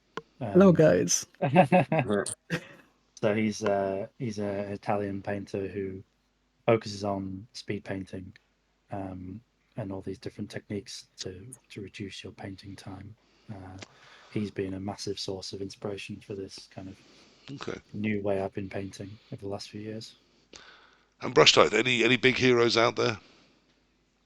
No, I come struggling to think of one. Like Liam said, Marco is a really good influence, and actually Duncan, when I started out, I really really enjoyed his videos. I thought I still don't think people have made painting videos quite like he did, and Games Workshop did. They're just really accessible, and that kind of, daytime TV when you're off school kind of like thing you'd watch. That kind of just kind of takes you back, and that really helped me out. So I guess that, yeah, in terms of my like in real life, I haven't really known many people to be like a mentor figure. I started quite late. Now, there is a question I've been slightly avoiding because I don't know where it's going to take us, and I don't know how serious it is. Someone asked me to talk about wet and dry palettes. Is there one that's right and one that's wrong? Now, I can see two palettes, Neil and Liam. Yours, Yeah. are they dry, are they wet, and how would I know? This one, The third palette, okay. yeah, this one's for oil, so it doesn't. You wouldn't have a wet palette that I know of for oil. But if I'm using acrylics, 100%, I'm using a wet palette. Basically, what it has, I don't know. Has anyone got a wet palette in Spew? Yep. Yeah. So, Do do you want to explain what that is? Because that probably Liam, make so what's more that wet sense. palette I see? Yeah, so underneath this paper is a sponge. Oh. This palette is like, it's produced for being a wet palette. You can make your own out of like That's a a whole dish damp sponge. tray. It is, yeah, full of water. So what It's happens is moist. the paper becomes moistened but not wet on top. So it's like dry to the touch here, but it is very, very slightly moist, and it just keeps the paints open for longer, so you can use them for longer. Keeps them at a nice consistency as well. So you're a wet palette convert all the time now. Yes, Is that? yes. That's just how you roll. Depends. Like if you're using oil paints, I've got another palette here with some oil paints on that's Sure. just tin foil. Obviously water and oil, not And good also a very attractive sort of She-Ra type shield, I would suggest. Yep, could be. Yep. Brushtithe, are you a wet painter with your palette, or is your palette dry? I love it soggy and moist when I paint. Yeah, it's just it just makes the paint last longer. It's kind of cheaper, just more efficient. Okay. You get through less paint. Does it alter the paint in any way as it goes on, or just keep it more? No, just sort of it's the longevity. I find it easier to blend on. I don't know if the guys agree, but it's just when you're mixing paint together on a dry palette, it just, because I guess you're moving it around, it dries faster. That's how it feels. On a wet palette, you just don't really have that issue. just lasts a very, very long time. I'm going to leap randomly around as I'm finding good questions. I'm going to feel free to ask them. Again from Ragnir2, who has cautioned you that if you're not doing this, you are very naughty boys. I'm just going to avoid the tone of that and plough on with the question. Do you make your positionals nice and clear on a Blood Bowl team? When you're painting, do you think, hang on, this is the positional, I need to put a big black stripe down his back or something? And if not, why not, you naughty boys? Games Workshop don't. No, Yeah. Games Workshop don't. Even sometimes a human catcher to a human lineman, there is virtually no difference. But do you make a difference? Do you paint them differently? Let's start with you, Ben. How are you showing me, your opponent, that your beautifully painted team is also practical, that I can glance down and see what is what? For my own teams, I absolutely do try and do that. Yes, I will add, for instance, my high elves, the blitzers all have like gold highlights, and then like I will add maybe painted elements. Like you say, the stripe is a really good answer. I think like adding that kind of differentiation does help, and so I do. It No word of a does, lie. it is Someone in my once said mind. to me, "Oh yes, the blitzers, they've all got blue eyes," and I was like, Right? Yeah, "No, that's no, that's not reasonable. Yeah, yeah. I think a lot of the time it's just model dependent. It's sculpt dependent. There's a lot of the time where you don't need to do anything because the sculpt carries that. And a lot of the teams I painted recently have that as their But it is definitely it's part defining of the thought feature. process. Is are these going to be visible to people playing them? Yeah, 100%. Because Yeah, a we lot all of the like our earlier individual teams. sculpts, of course. I think everyone would rather, if they could, have a team of every piece is an individual, unique piece. But there still has to be a theme linking together the positionals, doesn't there? Yeah, going back to like the earliest point, it's a game. They're game pieces, and the game pieces, one of their features, their core features, is being identifiable as that piece. And so if they're not, it's kind of they're not really a great game piece. Neil, are you signing that our positionals will be visible Yeah, packed? 100%. Certain ones, like you say, the models are almost so different. You can just go. They can almost all be painted the same, but they're different enough that you know which one's which. But if not, you need a way to differentiate them for you and your opponent. So that is really important, and you can tie that in where like hair color on elves is a classic one. You have like red hair is your blitzer style ones. Like white hair is your throwers, and you can like work that color scheme in. Mm-hmm. Or you can just go, right, they're going to need different bases. But you do sometimes. I had a human team I painted, and because you're sitting there and you're spending a lot of time on them, you can tell them apart, for sure. But then when you sit down against your first opponent and they're like, oh shit, which one's which? And you're like, oh, actually, yeah, if you haven't been sitting there painting them for ages, maybe it's not as clear that you've given like a All the yellow blitzers visor are to your 3 millimeter blitzers. bigger. How can you not tell? Yeah, that's it. And even if you've painted them with something different, you're like, actually, yeah, to someone else, it's not as different as you thought it might be. So definitely aim to do it. Sometimes you actually get there and you're like, no, I haven't managed to do it as well as I should have done. And then sometimes you can go back and do something afterwards to help it out. Yeah. But yeah, you definitely should, in Blood Bowl, be painting something to make them clear if it's necessary. Liam, are yours visible? Yes, I do try. I am maybe slightly in the naughty boy category. My Amazon team is a good example of this. Because they're all painted in very much the same way, because it's slightly different to a normal paint job. What I've done there is I've just written the name of the positional on the base rim, so blitzer, blocker, whatever. And I've never had any trouble with that. I would That's have team. unambiguous, right? Yeah, exactly. Yeah, yeah. My would Until have people team put probably skill used rings over them, and then you can't tell anymore. That's why I don't use skill rings. I use the loom band technology that exists. That I think is very good. Old school. Yeah, yeah. Is there a race or an opponent you've sat down to play against, and you've looked at their paint job and thought, "Oh my God, that's just awful." Have you been tempted to say anything? Have you said anything? Have you offered tips and advice, or just have you put up with it when it's a terrible paint job facing you? Liam? You would be lying to say no. Me, no, no. When it comes to painting, like playing Blood Bowl is one thing because I don't know. We're both there to play Blood Bowl, right?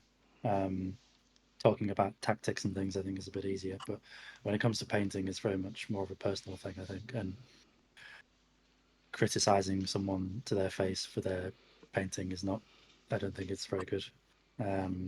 If they ask me what if for tips or advice or anything, then I'm perfectly happy to give it to them.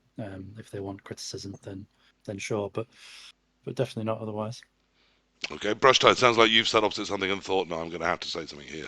No, I didn't mean that in that sense. I just meant there are teams where I've faced that objectively, aren't very good, and that's fine. It's like how anyone, I'm sure here, has sat against an opponent and thought, wow, they're not very good. But it's about that time when it's sensible and appropriate. That's true. We haven't played each other yet, have we? So yeah, we it's about that time when it's appropriate, and I just don't think it ever is, unless it's asked for, to say, "Ooh, yeah, you could have done better with that." Like, But if they go, oh, look, I'm sorry about my team, it's a bit shit, isn't it? You're going to go, yeah, really no, is. I wouldn't. I definitely wouldn't. I'd just be like, yeah, it's okay. Like, damn, are you blind? it's actually really, I don't know what to say in that situation, if I'm honest. That makes me feel very awkward. Yeah.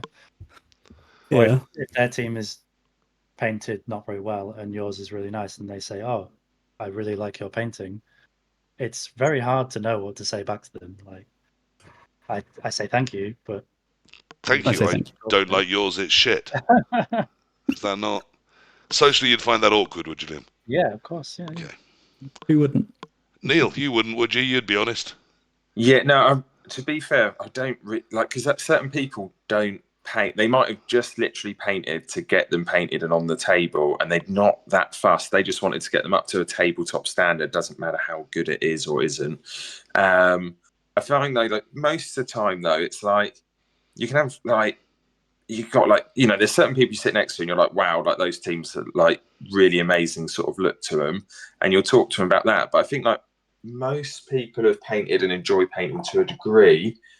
Like there's going to be something cool about their team. Like they're going to use an effect that you don't know about, or I don't know, whatever it happens to be, or a color scheme, or so overall, I think actually like I say, when I was going around doing sort of like judging of painting for the thing, I was finding like 10 or 12 teams out of 60 that were of a good standard, So actually, I think almost every team not every team, but a lot of teams you go against, like they look, there's always good things about them.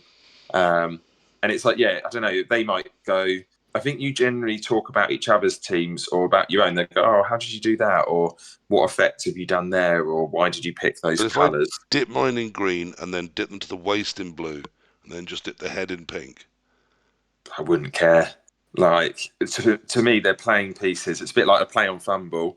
Like lots of people go, oh, I can't handle the graphics on Fumble. And I'm like, I don't care. I'm playing Blood Bowl. Like, it's really nice when you play someone and they've got a well-painted team, but it makes really no difference to the game. It's like a different conversation you might have or not have. If they've got a really nicely painted team, you might talk about it. But when I'm actually playing the game, I don't care how someone's painted something or hasn't. As I think the main thing is like what we just spoke about is, are they clear? Can you tell? If you can't tell which players are which, I'd have an issue there potentially. Then I might go like, can we chuck some loom bands on them or something like that? But yeah, otherwise I don't care at all.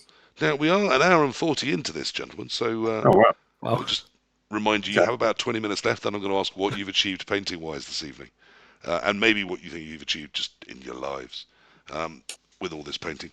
But it does mean we need to start sort of gently looking at wrapping things up and things. So there's a question I really have wanted to ask, and I think I've already got to the point where if I frighten you off, it's not going to upset me too much at this point.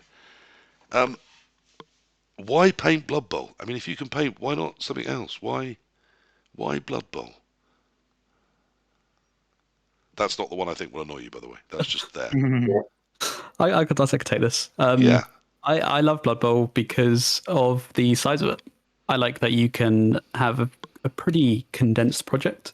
It's the same with a lot of skirmish games like Kill Team and Warcry and things like that, where you've got a good size, a good amount, so not too much, not too few, of interesting models that you can play with a lot.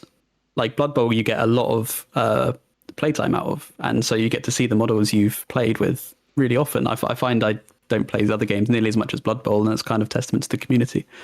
So yeah, I just like them because it's a small amount of models that you can get finished and play with. I know people that are painting loads and loads of stuff. They have in their heart they believe they will one day play with, and they know they won't. Those things are going to sit on a shelf for 5 years. They're never going to get played with. But Blood Bowl, you feel really does. It really gets active use. Yeah, exactly. Why Blood Bowl, Neil? Why not just go and paint? You live down on the coast. Go and paint the sea. It's okay. So like, why not? Yeah, other things. Like, I guess it's just like there's the functional side to it. It's nice to play with a team that you've painted and so on. So it sort of has that functional side, which I like. I guess it's just something that I've done since I have a break in between, but basically like I've done since a kid, and so I know I enjoy it.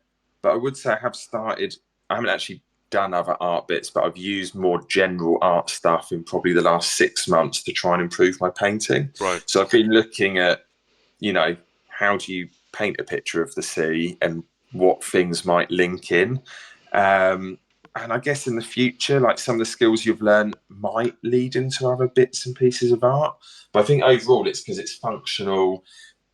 Partly it's what but I'm like happy to paint like other stuff. Like I'll paint Blood Bowl, I'll paint sort of Necromunda. I painted a bit of 40k like old models that I had the other day.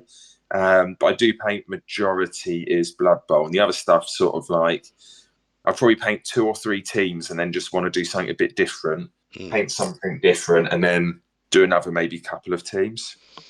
Keeps on dragging you back in. Liam, why paint Blood Bowl? Similar to Ben, I like how condensed Blood Bowl is. Right. If you're looking at playing, 40k or something, you're looking at, potentially 100 models or something, and that is a very daunting task. I like to put a lot of effort into a project and also finish it. And Blood Bowl is kind of the sweet spot of that. You can really kind of add character to a team that you might not necessarily be able to follow through with, when looking at a 40k army or something. It really is a sweet spot for me for that. Yeah, I think we have a lot of painters that will never play the Blood Bowl game. But again, the size of the project, being able to paint a team of 12 pieces, you can really put that individual effort onto them, whereas maybe an army of 50 to 100, it's much harder to keep coming back each one to, piece 48 and going, okay, what's this one's story? Whereas maybe with just 12, that's a little easier. Now, if I ruled the world, and there's a good chance one day I will, and I decided to be as fickle as my niece used to be with her food in her tween years, she would eat just about anything you put in front of her, but it had to be separated on the plate. So if the peas touched the mashed potato, she would have no truck with either. But she would quite happily eat either peas or mashed potato as long as it was in separate forkfuls. No amount of pointing out to her that once it hit her stomach it was all one joyful mess convinced her. So when I rule the world, I'm going to make the following rule. You can either paint Blood Bowl pieces, or you can play the Blood Bowl game. But these two things should not be the same. And then you can either take a choice. You can either walk in the happy uplands towards the beautiful sunlit field where people are sitting and enjoying themselves as they play Blood Bowl. Or you can walk down into that dark cellar, the cave where the people are sat painting. Which way do you go? In your core, if you had to choose, are you a player or are you a painter? I suspect I know where one answer's coming. So, Brushtithe, are you going with the painters down into the cave? Yeah, I'm already living in your utopia. You see? that pretty much is your life, isn't it? Yeah. Yeah, exactly. I'm already there. I've given up the playing. No, I'm a painter. Paint. Yeah, Liam. I paint seriously. I play for fun. In my heart of hearts, I had to say painter. Oh, really we'd lose you to the painting trolls in the cave. Sorry, Team England. I thought you were coming with me, my friend Neil. Are we skipping happily towards the sunlit future? I think that I'm also in the painting cave now. Wow. I've barely played Blood Bowl. I don't play much Blood Bowl at the moment, and I think the main reason is because I'm painting more. Is one of the big reasons. So let's talk about that. There is something in painting that I said right at the very start that is, as you know, I'm a big proponent of good mental health. and that it's something we don't talk about enough just in life, particularly in the Blood Bowl community. I've always said I think most events should be sponsored by the NHS. There's a lot of us that go to those events, and I include myself, that need to get out of the house, that need to have a bit of company in their lives. Is painting in that same category? Is it good for you? I think most of the time it is. I think it can be a little bit like Blood Bowl. Like in Blood Bowl, you'll get people and it stresses them out at points, or they give themselves goals. Like they think they should be doing this or winning this, and that can cause stresses. And I think with miniature paint, I don't know if you get it. I don't feel you get it as much in the Blood Bowl community, but like people playing 40k and they've got to paint like 100 models, that becomes like a chore. Yeah. And I think like for me personally, like you have points when I was learning to paint. It's like, oh, you want to try and speed it up, and then I got to a point where I'm like, actually, it doesn't matter how long I take to paint something because I enjoy doing the process. Mm-hmm. If you enjoy doing the process, I'd say it's very relaxing. But a bit like Blood Bowl, you have to maybe, for some people or sometimes, be a little bit aware of are certain things going to cause a stressor. Like if you feel you have to paint everything or have to paint everything in a certain time or whatever it happens to be, you could cause yourself stress. But overall, I'd say it's sort of a relaxing and like positive process. Ben, is it still your happy place despite you doing it for a living? Yeah, I mean, Neil was right. It's you can get too much. Like last month, I painted way too much. I did 145 hours in 8 days of painting. That's quite a lot. It was extreme to hit a deadline. Yeah, but we got it done. But that was not healthy, and that was the NHS should have intervened. But I would say there's been nothing like, especially as I picked this up at university, and it was the thing that got me through it really, because it was just so therapeutic and just time away from like a screen or time of just can just focus on something and get a bit expressive and things, and it was just great. But I had a friend Alan who, when he left university, a very talented writer, should have been a playwright, got a job first of all working in computer game magazines, which doesn't pay very well, and then through that got a job in the one-handed magazine press. Because it turns out there's a big crossover there between people that enjoy that pastime and people that play computer games. Who would have known? He then found when he went home, having spent an entire day obviously looking at pornographic images, his relationship with his partner struggled in that aspect.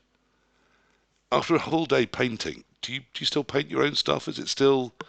Have you lost that joy, that happiness in the painting? That's what I'm saying. I've not lost the happiness at all. I love it, and I look forward to every day I do it. It's phenomenal, and I'm very my friend lucky Alan. to I do mean, it. no amount of blueies would get him up. That was just it was. Yeah. My performance remains adequate. Don't you worry. And you still paint for yourself for fun? Do you sometimes you just sit down and go, I need to have a paint?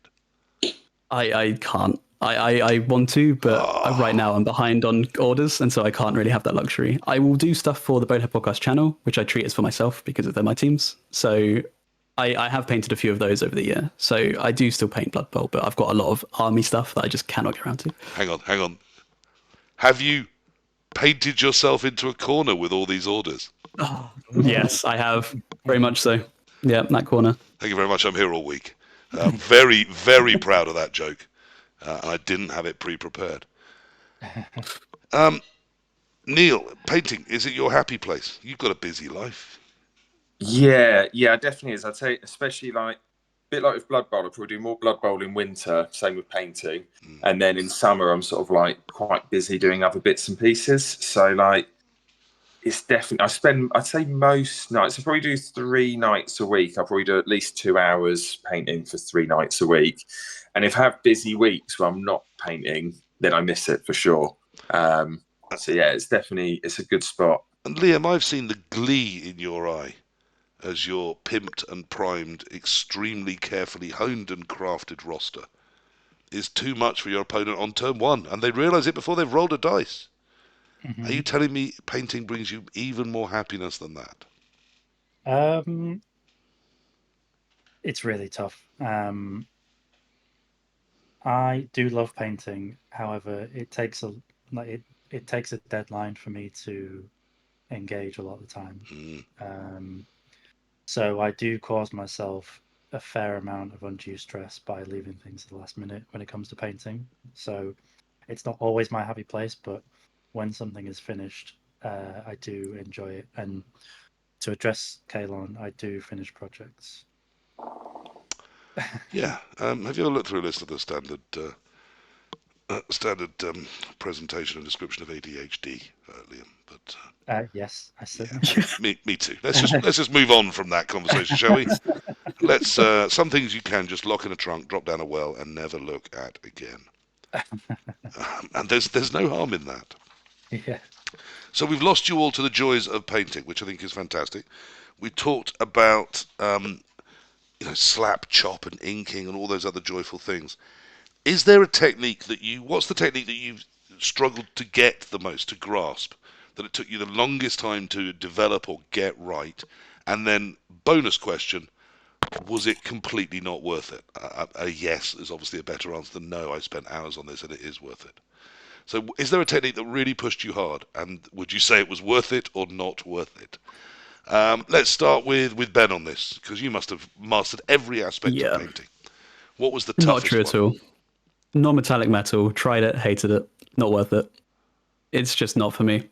And that's where you try and paint metallics, not using metallic paints. So you get like metallic finishes. So you kind of emulate the way that a metal would reflect light. You don't use any metallic paint. Is that just to show off? Is there some reason not to just use a metallic Yeah, paint? no, it is.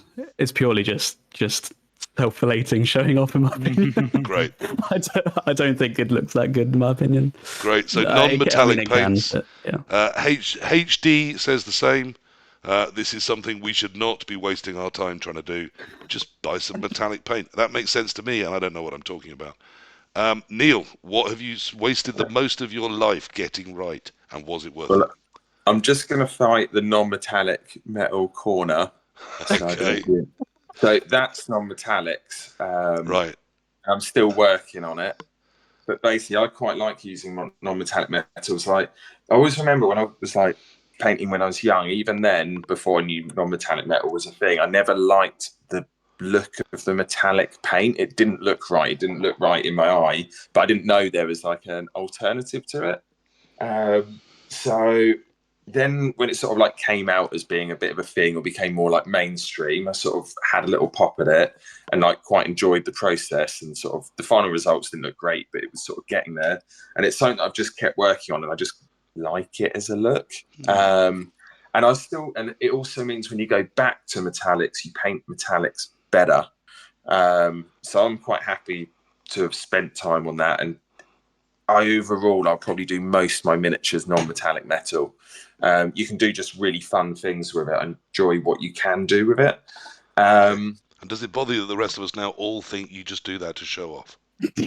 Yeah, well, that's the best part about it, really. Good.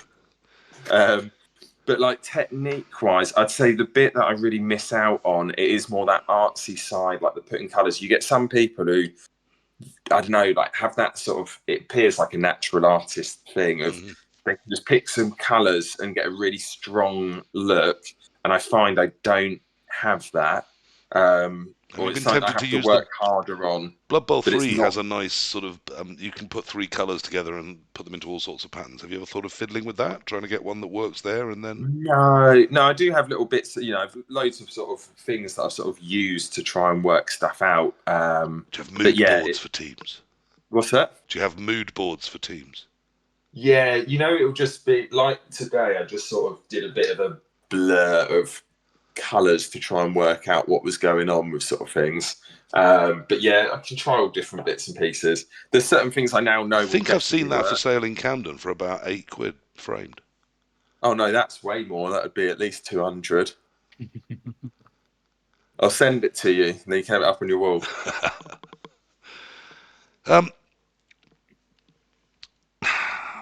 As I say, we do need to start tying this up at some stage. Has everyone had that question? Did I throw that around fully enough? Liam hasn't. I'm Liam. Curious what. Mine is probably something called wet blending. Okay. What is wet blending? So you would take 2 acrylic colours and water them down, put them on the same surface, and blend them together to make a smooth transition of colours. Oh, right. So, yeah, I mean, add red to blue and you get purple, don't you? Sort of, yeah. But that transition across a smooth surface, if you just did it with straight acrylic, would look patchy and horrible. Right, so you're trying to get If you- intermediate colours between two different areas Exactly, of. yeah. Oh, Yeah, I to see. Sounds blend them complex. together.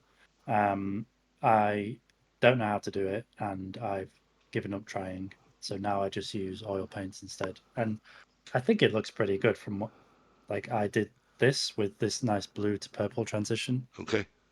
This is not done with a brush. This is done with an airbrush, but then oil paints to blend this area in the middle. Cool. So yeah, there are definitely ways around doing wet blending. He's showing us a bright blue to bright purple coloured troll. And yeah, they do seem to fade one to the other in a way that looks like it might actually be real, rather than just one colour stop and another one begin. Fantastic. So we've talked about all of these things. Do you have we've talked about blacks, we talked about other colours. Someone said one thing they really struggle with, so they would love the panel's view on white. Do you have a go-to white paint? Can you make white happen? Is it as much of a problem for you as it is for some others? This one Okay, Artist's Acrylic White. is the Schminky brand. It is. You said Just schminky without finding it funny. I think something in you Yeah. died, I Liam. giggled. That's. I've said it a lot of times, so it kind of loses a bit of I its don't think charm. schminky would ever stop being funny to me. Yeah. Okay. Good. And yeah, it's just it's got a high pigment count, PW6 titanium white. It's opaque. It's heavy body. It's fantastic. This is the one. It's quite cheap as well. Ben, you seem like you want to come in on that? Yeah, no, every painter has their own favorite white, and it tends to be anything but Games Workshop. Yes, I the real answer. yeah, Chimera is one I tend to use. There was one that someone recommended to me on one of my painting streams once, which is this Com Art one. I think it's from Iwata, actually, who do the airbrush. But this airbrush is awesome. Through the airbrush, this is unbeatable. So that's in my view anyway. But yeah, everyone has their own white. And Neil, do you have a particular white that you like? Yeah, it's similar to the other guys. Got a scale colour one, but it comes in like the tube, bit like Thulean's one. Basically, a good white is really useful. But yeah, I think there's the Games Workshop. Some of their paints are quite good, but their white isn't. And basically, yeah, like scale colour do some really, really good core colours. Okay. Now, speaking of this sort of thing, Murky Waters wants to know the panel's opinion on pigments that are developed specifically as miniature paints, as opposed to just professional artist paint. Do you see a value in the often more expensive specific miniature paint, or are you all quite prepared to go outside of that and just buy artist supplies? That's Liam's ballpark, if anyone. Certainly is. I've transitioned into eschewing most miniature paints. I think they're overpriced and not very good. Okay. I now mostly buy artist grade acrylics, so like Liquitex. Stuff is excellent. Liquitex inks are excellent. A lot of miniature paint, I do have some, but a lot of miniature paint is pre-mixed, so you don't get like pure pigments. You don't get high pigment count paints very often because they're trying to cut back on costs to make more money. You're paying for the hobbyist branding, tax. They're all quite desaturated. I know there's some exceptions out there, but Games Workshop are particularly guilty of this, that because they're mixed in some way, they naturally become desaturated. And I find that a bit horrible to paint with. I'd rather have a nice, viridian color that I can use, or a nice pure magenta that I can use and mix myself. Yes, I'll stop before I. Is this one of those subjects that can just drag you down deeper and deeper and deeper? It really is. Could we be here for several hours before you'd finished? Okay. Yep. I think there's a little example which hopefully would go across to most people is if you mix like loads of different colours together, you're going to end up with brown. Yeah. Yeah. So if you take a load of different paints, mix up, you're probably going to get like a brown looking color. So if you're not using pure colors to start with, if you're going to be ever mixing paints, or even if one's a bit transparent over another and they've got all different colors in them, it sort of leads to you having too much brown or brown where you don't want it. Right. So that's where sort of I think the idea of having like pure blue, pure yellow, pure this means you don't have that mixing issue as much. I think hopefully that sort of makes sense. Yeah, It does make some sense. I mean, a lot of this doesn't make any sense to me at all. I mean, how much time and, I mean, presumably a lot of time. I mean, I'm not talking to Brushtithe here because it's his life, but some of this stuff, I know Liam's very quick, but Liam and Thulean. This does look like something that really is an evening eater. Neil, is it a lot of your life is painting now? Yeah, it does. I think it's probably a bit like Blood Bowl. If you want to get good, you need to put time in, but as you enjoy it, it's not an issue. But yeah, I think like it is a time-consuming thing. You might want to be learning new techniques, the actual just time on a brush. I think, yeah, it can use up a lot of time, but as long as you're enjoying that time, or at least the majority of it, because there's bits I think every modeler has where it's a bit like, I don't like sticking models together, I don't like doing bases, I don't like doing this, I don't like doing that. But overall, you should be enjoying the majority of that time that you're spending. Yeah. But it is definitely a lot of time that you can put in.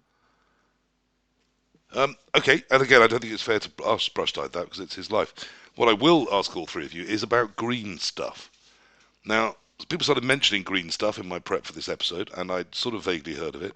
Turns out there's liquid green stuff and solid green stuff. Do you guys need a passing knowledge of green stuff, or do you paint figures?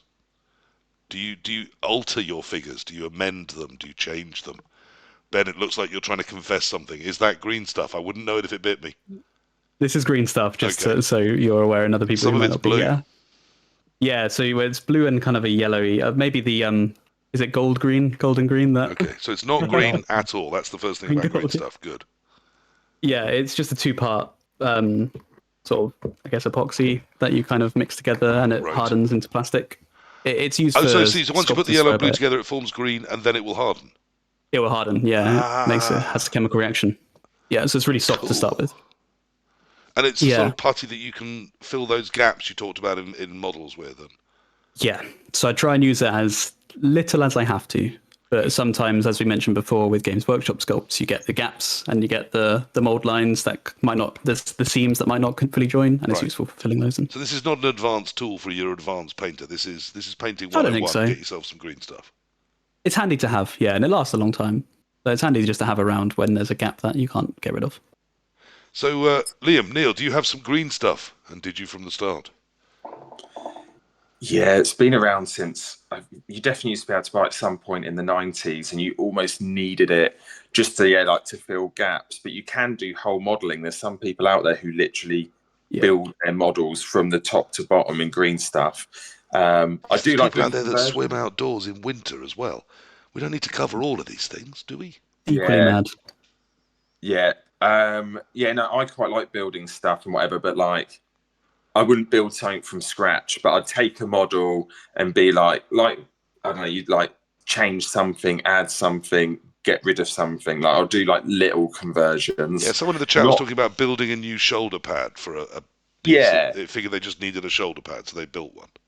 Yeah, like stuff like that. Like, again, it's like painting. Like you get people who are amazing at it, spend a lot of time in it and can build all sorts. But to do the basics, like a couple of YouTube videos will at least get you to do some basic bits. And for like gap filling, like we've spoken about, like almost everyone needs to do that if you're buying certain models. Like it's a handy little tool. Now, if someone has hung on this long, I like to put things right at the end that obviously we should have put at the start if we knew what we were doing. So if this was a listicle, and number 5 will surprise you, what key thing, if someone was to start painting tomorrow, with all of your knowledge gained, not how you fucked up back in the 80s when you started doing it or whatever, but if someone was to start tomorrow, what massive and exciting thing should they start with as a painter? What knowledge or what skill or what should they be doing or thinking? What's your top tip to a brand new painter starting tomorrow? I could take this. Okay. I'd say start painting something you love to begin with. So a model that not someone said, here, paint this, it's easy, or paint this, like beginner friendly. Just paint something that makes you happy, and then stick with it. So just keep putting colors on, and remember that it can just be repainted. You can just respray it and do it again if you don't like how it finishes out. But get to the end, because often there's the middle stage of painting that is really demoralizing because it just doesn't look great. But it comes together. I think just trust the process. Neil, what's your advice to someone brand new to painting? I'd say probably get some like paint with a mate, like get someone to sit down, do the real basics with you. And I think you'd make like a huge jump quickly and you wouldn't get frustrated. Because there's like little things that you could do wrong without knowing, like just even the getting the models ready to paint. Or if anything, you want someone almost to have a model painted with an undercoat on it, and then you just be able to paint it. So it's like straight in and you can have a painted model within an hour or two. And Liam? It's a tough one, really. I think I would implore people to be open to growth in the hobby. I think a lot of people who are new to painting will see a technique such as this slap chop business and think that's good enough for me. I will do that and never progress again. I think if it's something you enjoy doing, I think you should just be open to learning new things and not just stick with one technique you found somewhere. Believe in yourself. Believe in yourself a bit and be open to new things. I seem to recall saying exactly that to my wife. We do have to wrap up at some point. Now, I have been not asking you. In fact, I tried to stop you and you wouldn't. You have been painting whilst we've been chatting. So the first thing I want to ask is, how's that been? How distracting and difficult has it been to keep your focus on the painting task you set yourself while I've been throwing questions around? I've really enjoyed it. It's helped me distract myself from painting. This thing that you love, you need distracting from whilst doing it. It just helps me keeps me in the groove, of just like not getting distracted to do something else. It's nice. Neil, put that figure down. It won't do you any good. Have you been enjoying yourself, and how easy have you found it fielding questions whilst painting? It's not been that bad, actually. Like I said, I've done like online chats where we've had like little hobby groups, and I don't know, overall, like most of the time you spend painting, you're sitting by yourself. You might listen to like a podcast or something. But overall, like I find it's quite easy to talk and chat. Like maybe you wouldn't want to do it all the time, but it's actually you paint in maybe a slightly different way. And there is like I've heard some people talk about you should paint like you're drunk, like not think about it and just paint. And I think this sort of allows you to do that a little bit, where you're just painting without thinking. It's like automatic. And obviously, Brushtithe, you've presumably done this sort of thing before. Yeah, I did a few streams with the Bonehead channel, a few like 24-hour painting hobby streams, and they are a challenge because it takes longer. I think because I'm so focused on trying to get it in frame, I spend a lot of time moving it, so I get a bit stressed out about that. Whereas normally I'm there just like eye to model all day every day, and it's a lot easier. But no, it's a lot of fun. I always love chatting and painting. It goes together well. And it's the show-off moment. Let's have a look at what you've been doing during this stream. And I want you to tell me what's gone well or what hasn't gone well, what you've achieved, as you show me something to talk about if needs be. Let's start because it is right there. Brushtithe, that is a fantastic-looking squig.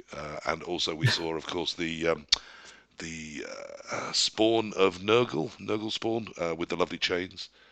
Both some fantastic pieces going on. So what have you been doing? What have you been up to?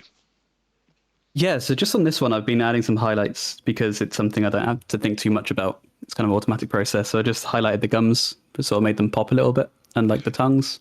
And the leather is kind of what I've been mainly working on. It's just adding a lot of scratches, which don't come up too well on camera because they're quite small.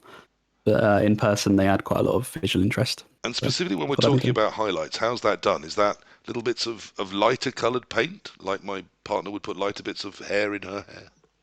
Yeah, so with this leather, yeah, it's pretty much the same. In these, I've just been scratching on with a small brush, small cup of hairs, just gradually lighter tones. And then it's like how a leather belt has different levels of brown on it when you bend it and flex it. And this is where some people are talking about using a dry brush and just whapping it on and it will sort of do the job. Or you go in, presumably with a wet brush, and do it very exactly, do you? Yeah, the latter. Yeah, it's very exact. Okay. Yeah. And of course, it's the opposite to those lovely shadows down in the crevices, and that's mostly done with inking or with painting. Yeah, that's all airbrush. So that's Okay. the pink undercoat with white. So it's white over the top of the pink to give a highlight, and then I cover it all in yellow ink, and then the dark brown is a brown ink that I've gone in to accent that a bit harder. Fantastic. Well, Yeah. that is a beautiful, beautiful looking thing.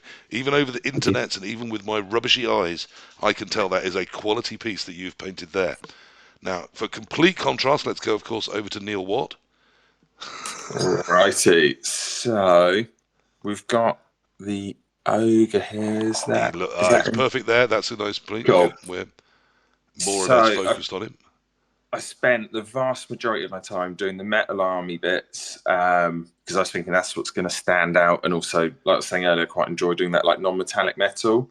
Then the skin, I'll go back to the skin tomorrow. Like one of the things, oils can take maybe 24 hours or more to dry, Right.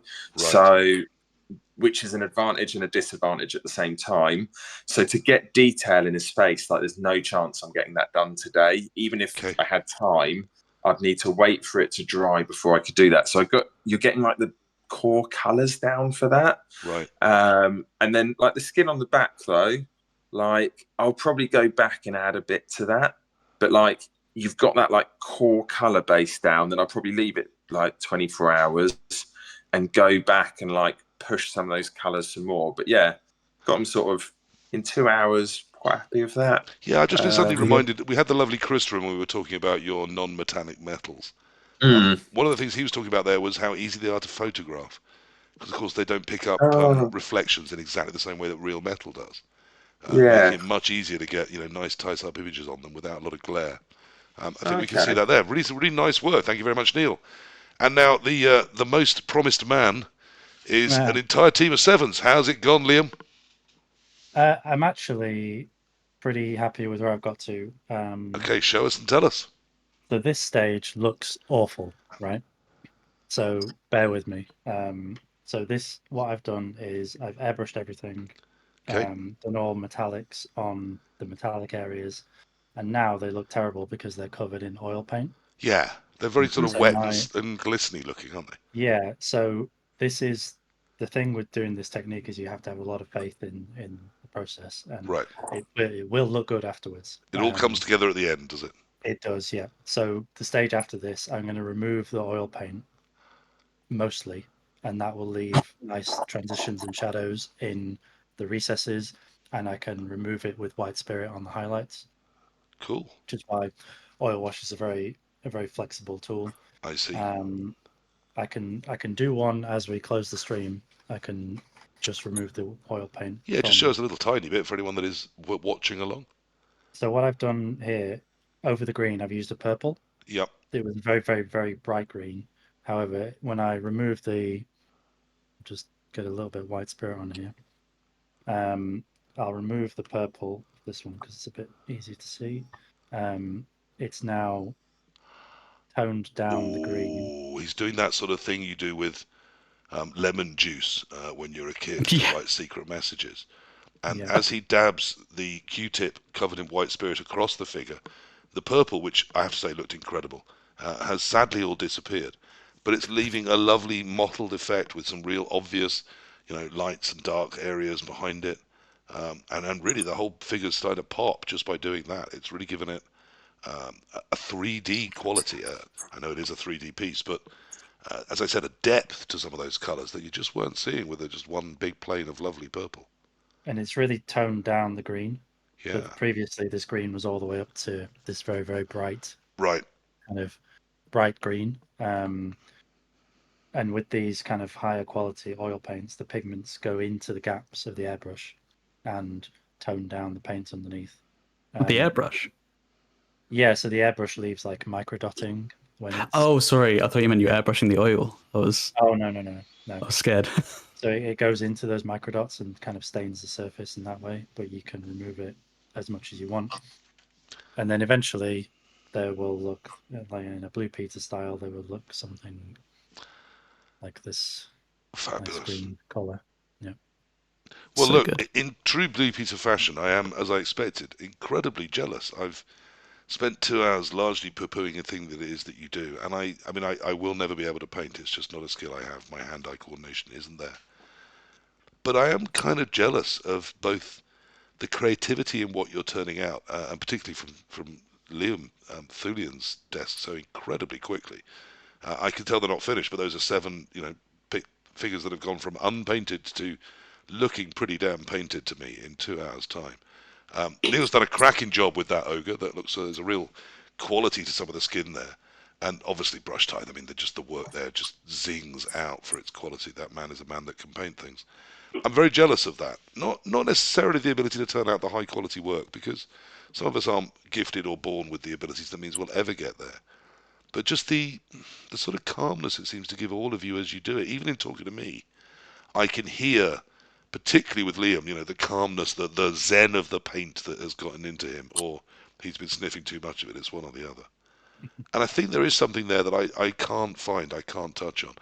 It is so vital. These are such a big part of the Blood Bowl world. As I've said many times, I think without you, Games Workshop wouldn't find the money in it that they find in it. I know they sell many more boxes than people that play the game. And I suspect a lot of those are getting painted and are getting displayed or are getting put into a cupboard somewhere. And they keep people happy, but they perhaps never see the pitch. Does it bother you if things you paint don't see action, or do you paint them to be played with?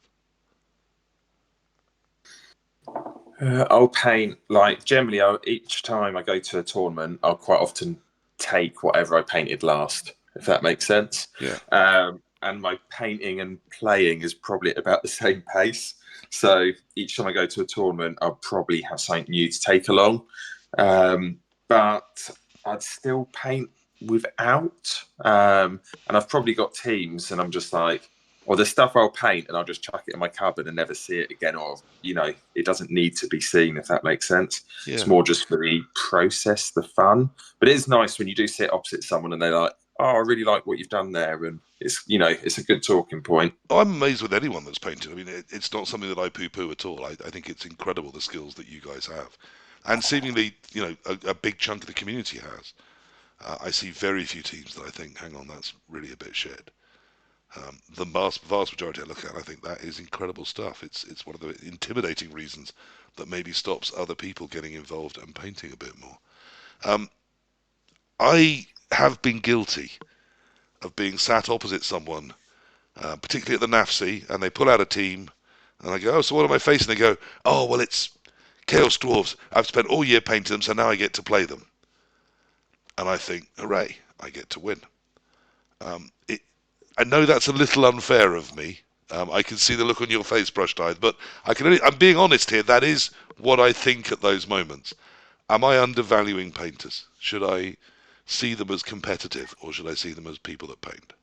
I mean, you're in this cool is a very competitive player with a very good record on both painting and playing. So I think you've got a living disapproval of that right there. Well, yes, Liam may be the Daywalker. He may be the Blade of the Blood Bowl world.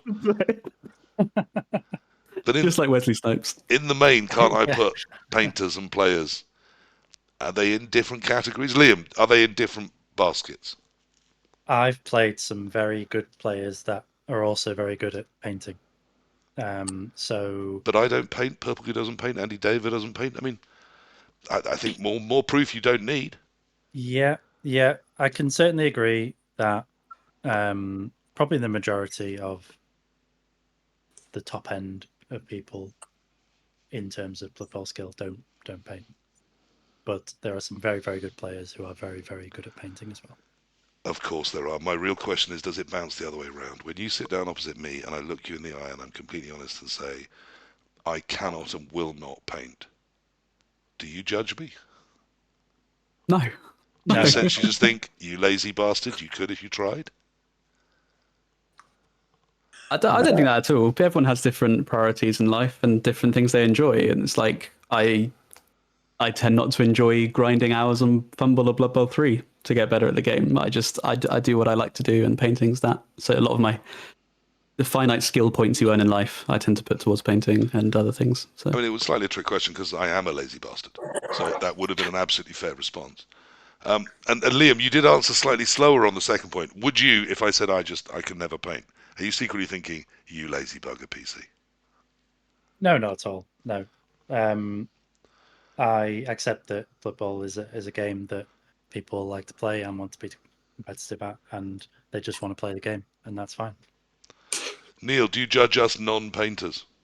I wouldn't judge you, but I would say within reason anyone can paint. I'd say the interest has got to be there, but I'd say I wouldn't like everyone should try painting within Blood Bowl, and not just like try once, but like if you've got any interest in it, sit down with someone else, paint a little bit, because I think there'd be probably a lot of people who would find it more interesting than they might think, or they're worried about it and they think, oh, it's going to be shit when I first paint. But there's so many good, simple techniques now that you could take someone who's barely painted and they'll be able to paint something reasonable, like quite quickly with a little bit of advice. So I wouldn't like let it put you off and that sort of go to anyone. It's like, have a go, because if you don't try, how do you know that you're not going to enjoy it? Because I tried it once at 14 with some Space Marines and never again. Never again. Yeah, like you say, things have changed. Like the materials and stuff have made life like that easier. You can paint something reasonable. I'd say it's just the want to do it. But And obviously I have a lot less ego now. People laughing at me I'd be fine with. Yeah. Like Yeah. Let's all just move on. Look, we do have to stop. I always say that at 2 hours it's crashing to an end, and we've gone through that barrier because I've found all this so interesting this evening. So my final question, genuinely this is it, and then we end. And it won't be a long ending for me. I have nothing to say because I don't still understand it. Is there anything I should have talked to you about that we haven't? What within the world of painting did you expect would crop up this evening, but it hasn't done so? And any other final words as we say goodbye? Brushtithe, I'm coming to you first. I don't have anything to add. I think you've covered a lot. It's been really good. So thanks for having me on. Really appreciate I it. remember 3:30 a.m. in a certain German bar in the middle of Alicante. We met for Oh the first God. time. I don't. I mean, I remember it, but I don't remember details. Yeah, that's about where my memory ends. We had a lovely time then. I've had a lovely time this evening. Thank you so much for getting, obviously, Bonehead Ben himself on as well as you. I've loved having you both on, and you're both welcome anytime in the future. And likewise, welcoming us. So thank you for the company. Neil, anything I have yet to ask or talk about in terms of painting that really we are remiss and should have said? I don't think so. What I would like if there was more people who were doing like painting sessions and stuff like that, or pairing up to paint, because it is quite a solitary thing overall. I don't think it needs to be. But yeah, that would be like a future wish, that there'd be like more people offering painting courses. Or we do have all these tournament series. I see no reason why there couldn't be a paint play date with someone in a corner of each of those, and then a couple of you can hook up over Discord, chat as you paint, share screens even as you've got a picture of something. I think that could be a service that those servers could offer. I think that's a fantastic idea. Yeah. Because misery loves company, and obviously painting is going to be less miserable with some company. Thulean, my good friend Liam, what have we not covered within this world of painting? So this year at the Euro Bowl, there was no painting competition, and I was particularly sad about that. I would like to call out to all TOs around the world and ask them to take painting a bit more seriously within the big tournaments. The Alicante painting competition was very, very disorganized. And I would like it to be a big part of the hobby, not just the game. Yeah, I mean, I traditionally take the piss out of all sorts of things, and particularly, of course, out of things like painting, because I don't do it. But I mean, I hope it comes through that actually I do think that genuinely that this is a huge part of the hobby, and a huge reason that Blood Bowl exists and is popular. And I think, as you say, as a community and as TOs, we should be respecting that, rewarding that, and praising it. I think it's really important that people get to come along and just show off their team if that's what they really want to do. yeah, I will sign that petition. Look, I always try and have some fun, but I think painting is important, and for me, it's important I try and understand that world because it's not the part of Blood Bowl I come from. And I've always sort of boasted that everything I do in Blood Bowl I do for the good of Blood Bowl. That I try and have the opinions that I think will best serve Blood Bowl. I try and behave in a way and do things within tournaments and within my own personal behaviours and things like this podcast that I hope provide, serve a niche within Blood Bowl. So sort of understanding that there are people who do something I know nothing about is a key part of that. So thank you all three for coming on. I hope it's been an enjoyable experience for you, certainly a first for me. I'm sure we will cover painting again on One World, One Blood Bowl, but for now that is going to be episode 58, winding up and coming to an end. Not 100% sure what's coming next, but it may well be a quiz show. I'm determined to do a quiz show episode. So I'm lining up one called Would Blood Bowl Coaches Lie to You? Where we will have 4 coaches on and they will absolutely tell you some lies. And then it'll be the job of the other 3 to try and work out which are lies and which are not. Just stealing a format from current British television, I think, is the best way to go there. So we're going to try and do a quiz show as the next episode. Or maybe something else. I might be doing something about the World Cup rules, and then the quiz show might be pushed till next. Whatever, there will be another one within a couple of weeks, I'm sure. For now, if everyone could wave, it finds me a nice easy point to find in the air and say bye-bye in true Teletubbies style. And let's all lick our brushes, but not drink our paint water. Thank you very much, and bye-bye.